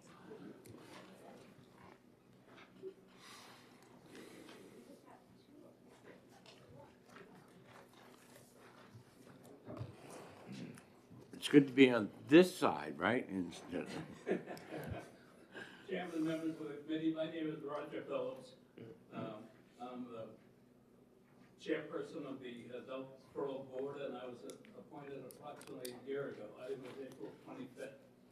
I've been on the board since 2019, filling an unexpired term, and then my present term was I was appointed as a member in 2020, and my term expired in 2025, I believe in September. The parole, the Adult Parole Board itself consists of 5 members, of which I am the only full-time member. The other members of the parole board itself are part-time folks, and we'll get into that portion a little bit later. I'm sorry I didn't bring any written, indication of some of these things, and I wasn't certain what to do. We did a little bit. We did a little bit. Sorry about that, Senator D'Alessandro. We did that a little bit before the House because there were some different issues pending, but the budget that's before you today and the governor's budget book is what we had requested, except that we are asking for an additional $51,500 in order for there to be an increased stipend for the part-time volunteer members, along with to be able to fill the gaps at times when we're unable to have a three-person hearing. And all of that is addressed in House Bill 504, which passed the House, and there'll be a hearing on that next week. And that concerns what we would like to do to strengthen the board itself. The parole office is a six-person office of four unclassified, four classified employees, and the two unclassified employees are those before you today. This is Jay Mackey, my Director of Operations, and both of us just returned from an extremely helpful and educational experience in Kansas City, where we spent the last 4 days addressing parole issues as they exist in the other states in the United States, along with parole issues that exist in England and in Canada. And it was an opportunity to gather and exchange information, along with the different ways that we would handle our parole hearings. We conduct some 1,400 to 1,500 parole hearings a year. Those parole hearings consist of either parole hearings where we grant parole or revocation hearings where those who have violated parole are asked to come back and serve a sanction.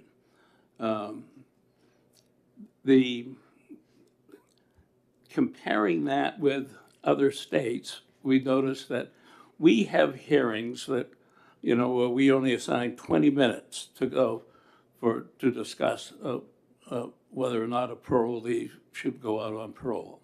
I think that's far too little time. We know, and when we look at other states and how they address these things, it's close to, sometimes 2 to 8 hours that they have hearings. Is that all addressed in House Bill 504? Yes.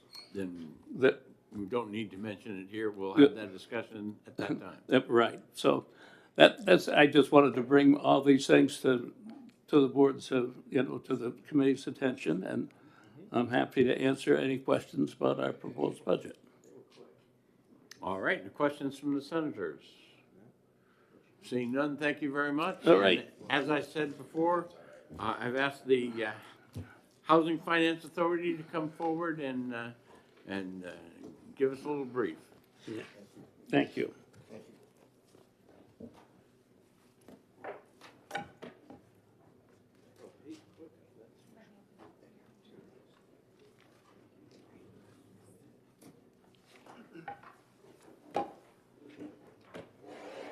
Afternoon, Mr. Chairman. I brought my boss with me. Hey, Good afternoon. Thanks so much for having us. I'm Rob Dappas. I'm the Executive Director of New Hampshire Housing. Would you like me to start or wait until the handouts have made their way around? Wait until the handout comes around, if you would, please. Very good. Thank you.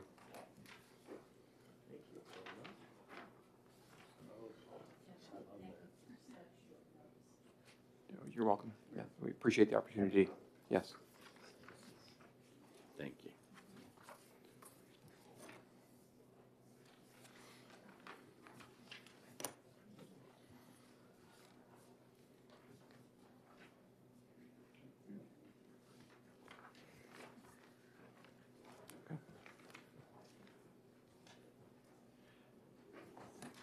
Okay, Mr. Chairman and members of the committee, thank you so much again for this opportunity to speak with you. I'm Rob Dappas, and I think you all know my colleague Ben Frost, the Deputy Executive Director and Chief Legal Officer of New Hampshire Housing.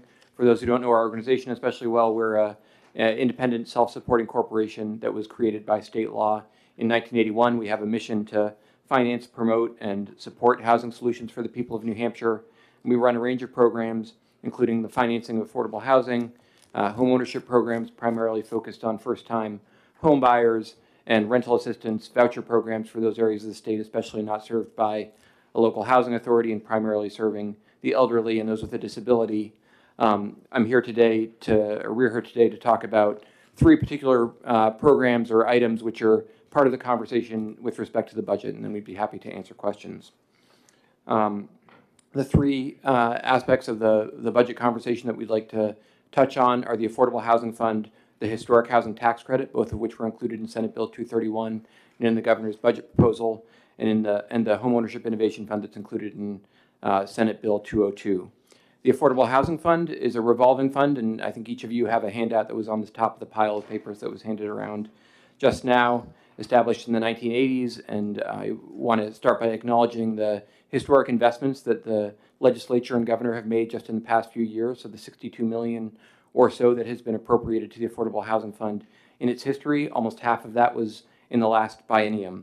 It's an essential tool to create workforce and supportive housing, and it's more flexible than the federal resources that we administer on behalf of the state. We often pair it with federal resources to make it go farther. And I will say of the approximately $30 million that the Affordable Housing Fund received in the last biennium, that is all committed or in the process of being committed and is being used to create new housing. We have an active pipeline, including 7 projects with a need for about $40 million in capital subsidy, for which we may use Affordable Housing Fund, that would produce about 550 units, and those projects are really pretty much ready to go, awaiting financing and funding. So we appreciate the flexibility and the leveraging opportunities that come with the Affordable Housing Fund. The Historic Housing Tax Credit, as I said, also included in Senate Bill 231, is a sort of a historic first of its kind in New Hampshire initiative that would enable us to do a couple of things. There's a federal historic tax credit that's a great tool for the preservation of historic properties, but a little bit cumbersome and is generally only useful on large projects once you have achieved a certain scale. And so the historic housing tax credit would allow us to make greater use of the federal historic tax credit, and it would also allow us to work with partners, including the New Hampshire Preservation Alliance and the Division of Historical Resources, to create a more streamlined process so that it would be usable in smaller properties, of which there are so many around the state that are deserving of preservation but are at risk of demolition right now. The Homeownership Innovation Fund, as I said, included in Senate Bill 202, which has been already reviewed and passed by the Senate, would support the creation of starter homes, which is an area that New Hampshire doesn't have a history of investing in, but New Hampshire just released the statewide housing needs assessment, and I think one of the most salient conclusions from it was the degree to which higher income renters have been unable to achieve homeownership because of the lack of inventory and the effect that that's had on affordability of homeownership. So a lot of those higher income renters are renting down, as the phrase goes, and that's keeping lower cost apartments from being available to people who are lower in the income spectrum, and that's having really serious effects on their housing stability. So SB 202 would be a $5 million fund administered by New Hampshire Housing that would support the creation of new starter homes and through a range of pilot programs, including incentivizing innovative delivery methods like modular construction and potentially 3D printing. Before I wrap up, I just want to note that these are the three pieces of the range of housing investments that are contemplated in the budget that we wanted to speak to, because those are the pieces that we would administer, and that's what we know best, and we're here to provide you with information to inform your decisions. We support and appreciate the interest and support for a range of housing investments that are in the budget, including Invest New Hampshire, the additional funds for the Homeless Services Program, and the Housing Champions legislation. And we work closely with our partners at BEA, DHHS, the Community Development Finance Authority, and others. Housing is a major challenge in New Hampshire right now, and it's going to take a lot of different housing types and a lot of different people working together on the problem to solve it. So with that, unless my colleague Ben has anything to add, we'd be happy to. You do, sorry. One thing I would add is that the Historic Housing Preservation Tax Credit had been included by the governor in his budget, and it is in Senate Bill 231, which was passed by you earlier. The House chose to take that out, the $5 million annual tax credit for historic housing preservation. And I was there when Division 1 was considering this, and the comment was, well, the Senate has Senate Bill 231. So I think I don't want to speak for Division 1 or the House Finance Committee at all, but that was the comment that was made. I think their expectation was that you would be addressing it. The Senate also has a bill that exceeds the governor's bill for total dollars, so adding new things is going to be difficult. So. Indeed. Questions? Senator Birdsell. Thank you, Mr. Chair. Thank you for taking my question. I've spoken to one of the contractors that does the workforce housing, and he's finding it extremely difficult because of the supply chain problems to continue. One of them is at a stalemate, basically, because he can't get transformers. Have you been finding that all over? Yes, for sure. I mean, there's a number of supply chain interruptions that have been really problematic for our builder partners, and transformers are number one on the list. So there's talk at the national level of even invoking the Defense Production Act or doing some other intervention to make those more available. But right now, we're just doing our best to work with the builders and home builders and developers who are facing those challenges to ensure that we're showing them the flexibility to get those projects online as quickly as they can. Additional questions? Senator Bradley. I don't know if you can comment on this, but I'm told that the historic housing tax credit has no cost. I think that the historic housing tax credit would generate investment, which would increase property values and create jobs. And so in the long run, it may have a positive economic impact, but it would result in foregone tax revenues like any other tax credit, I think. Additional questions? Seeing none, thank you very much for coming. Thank you. And our business of the day being complete, we are adjourned.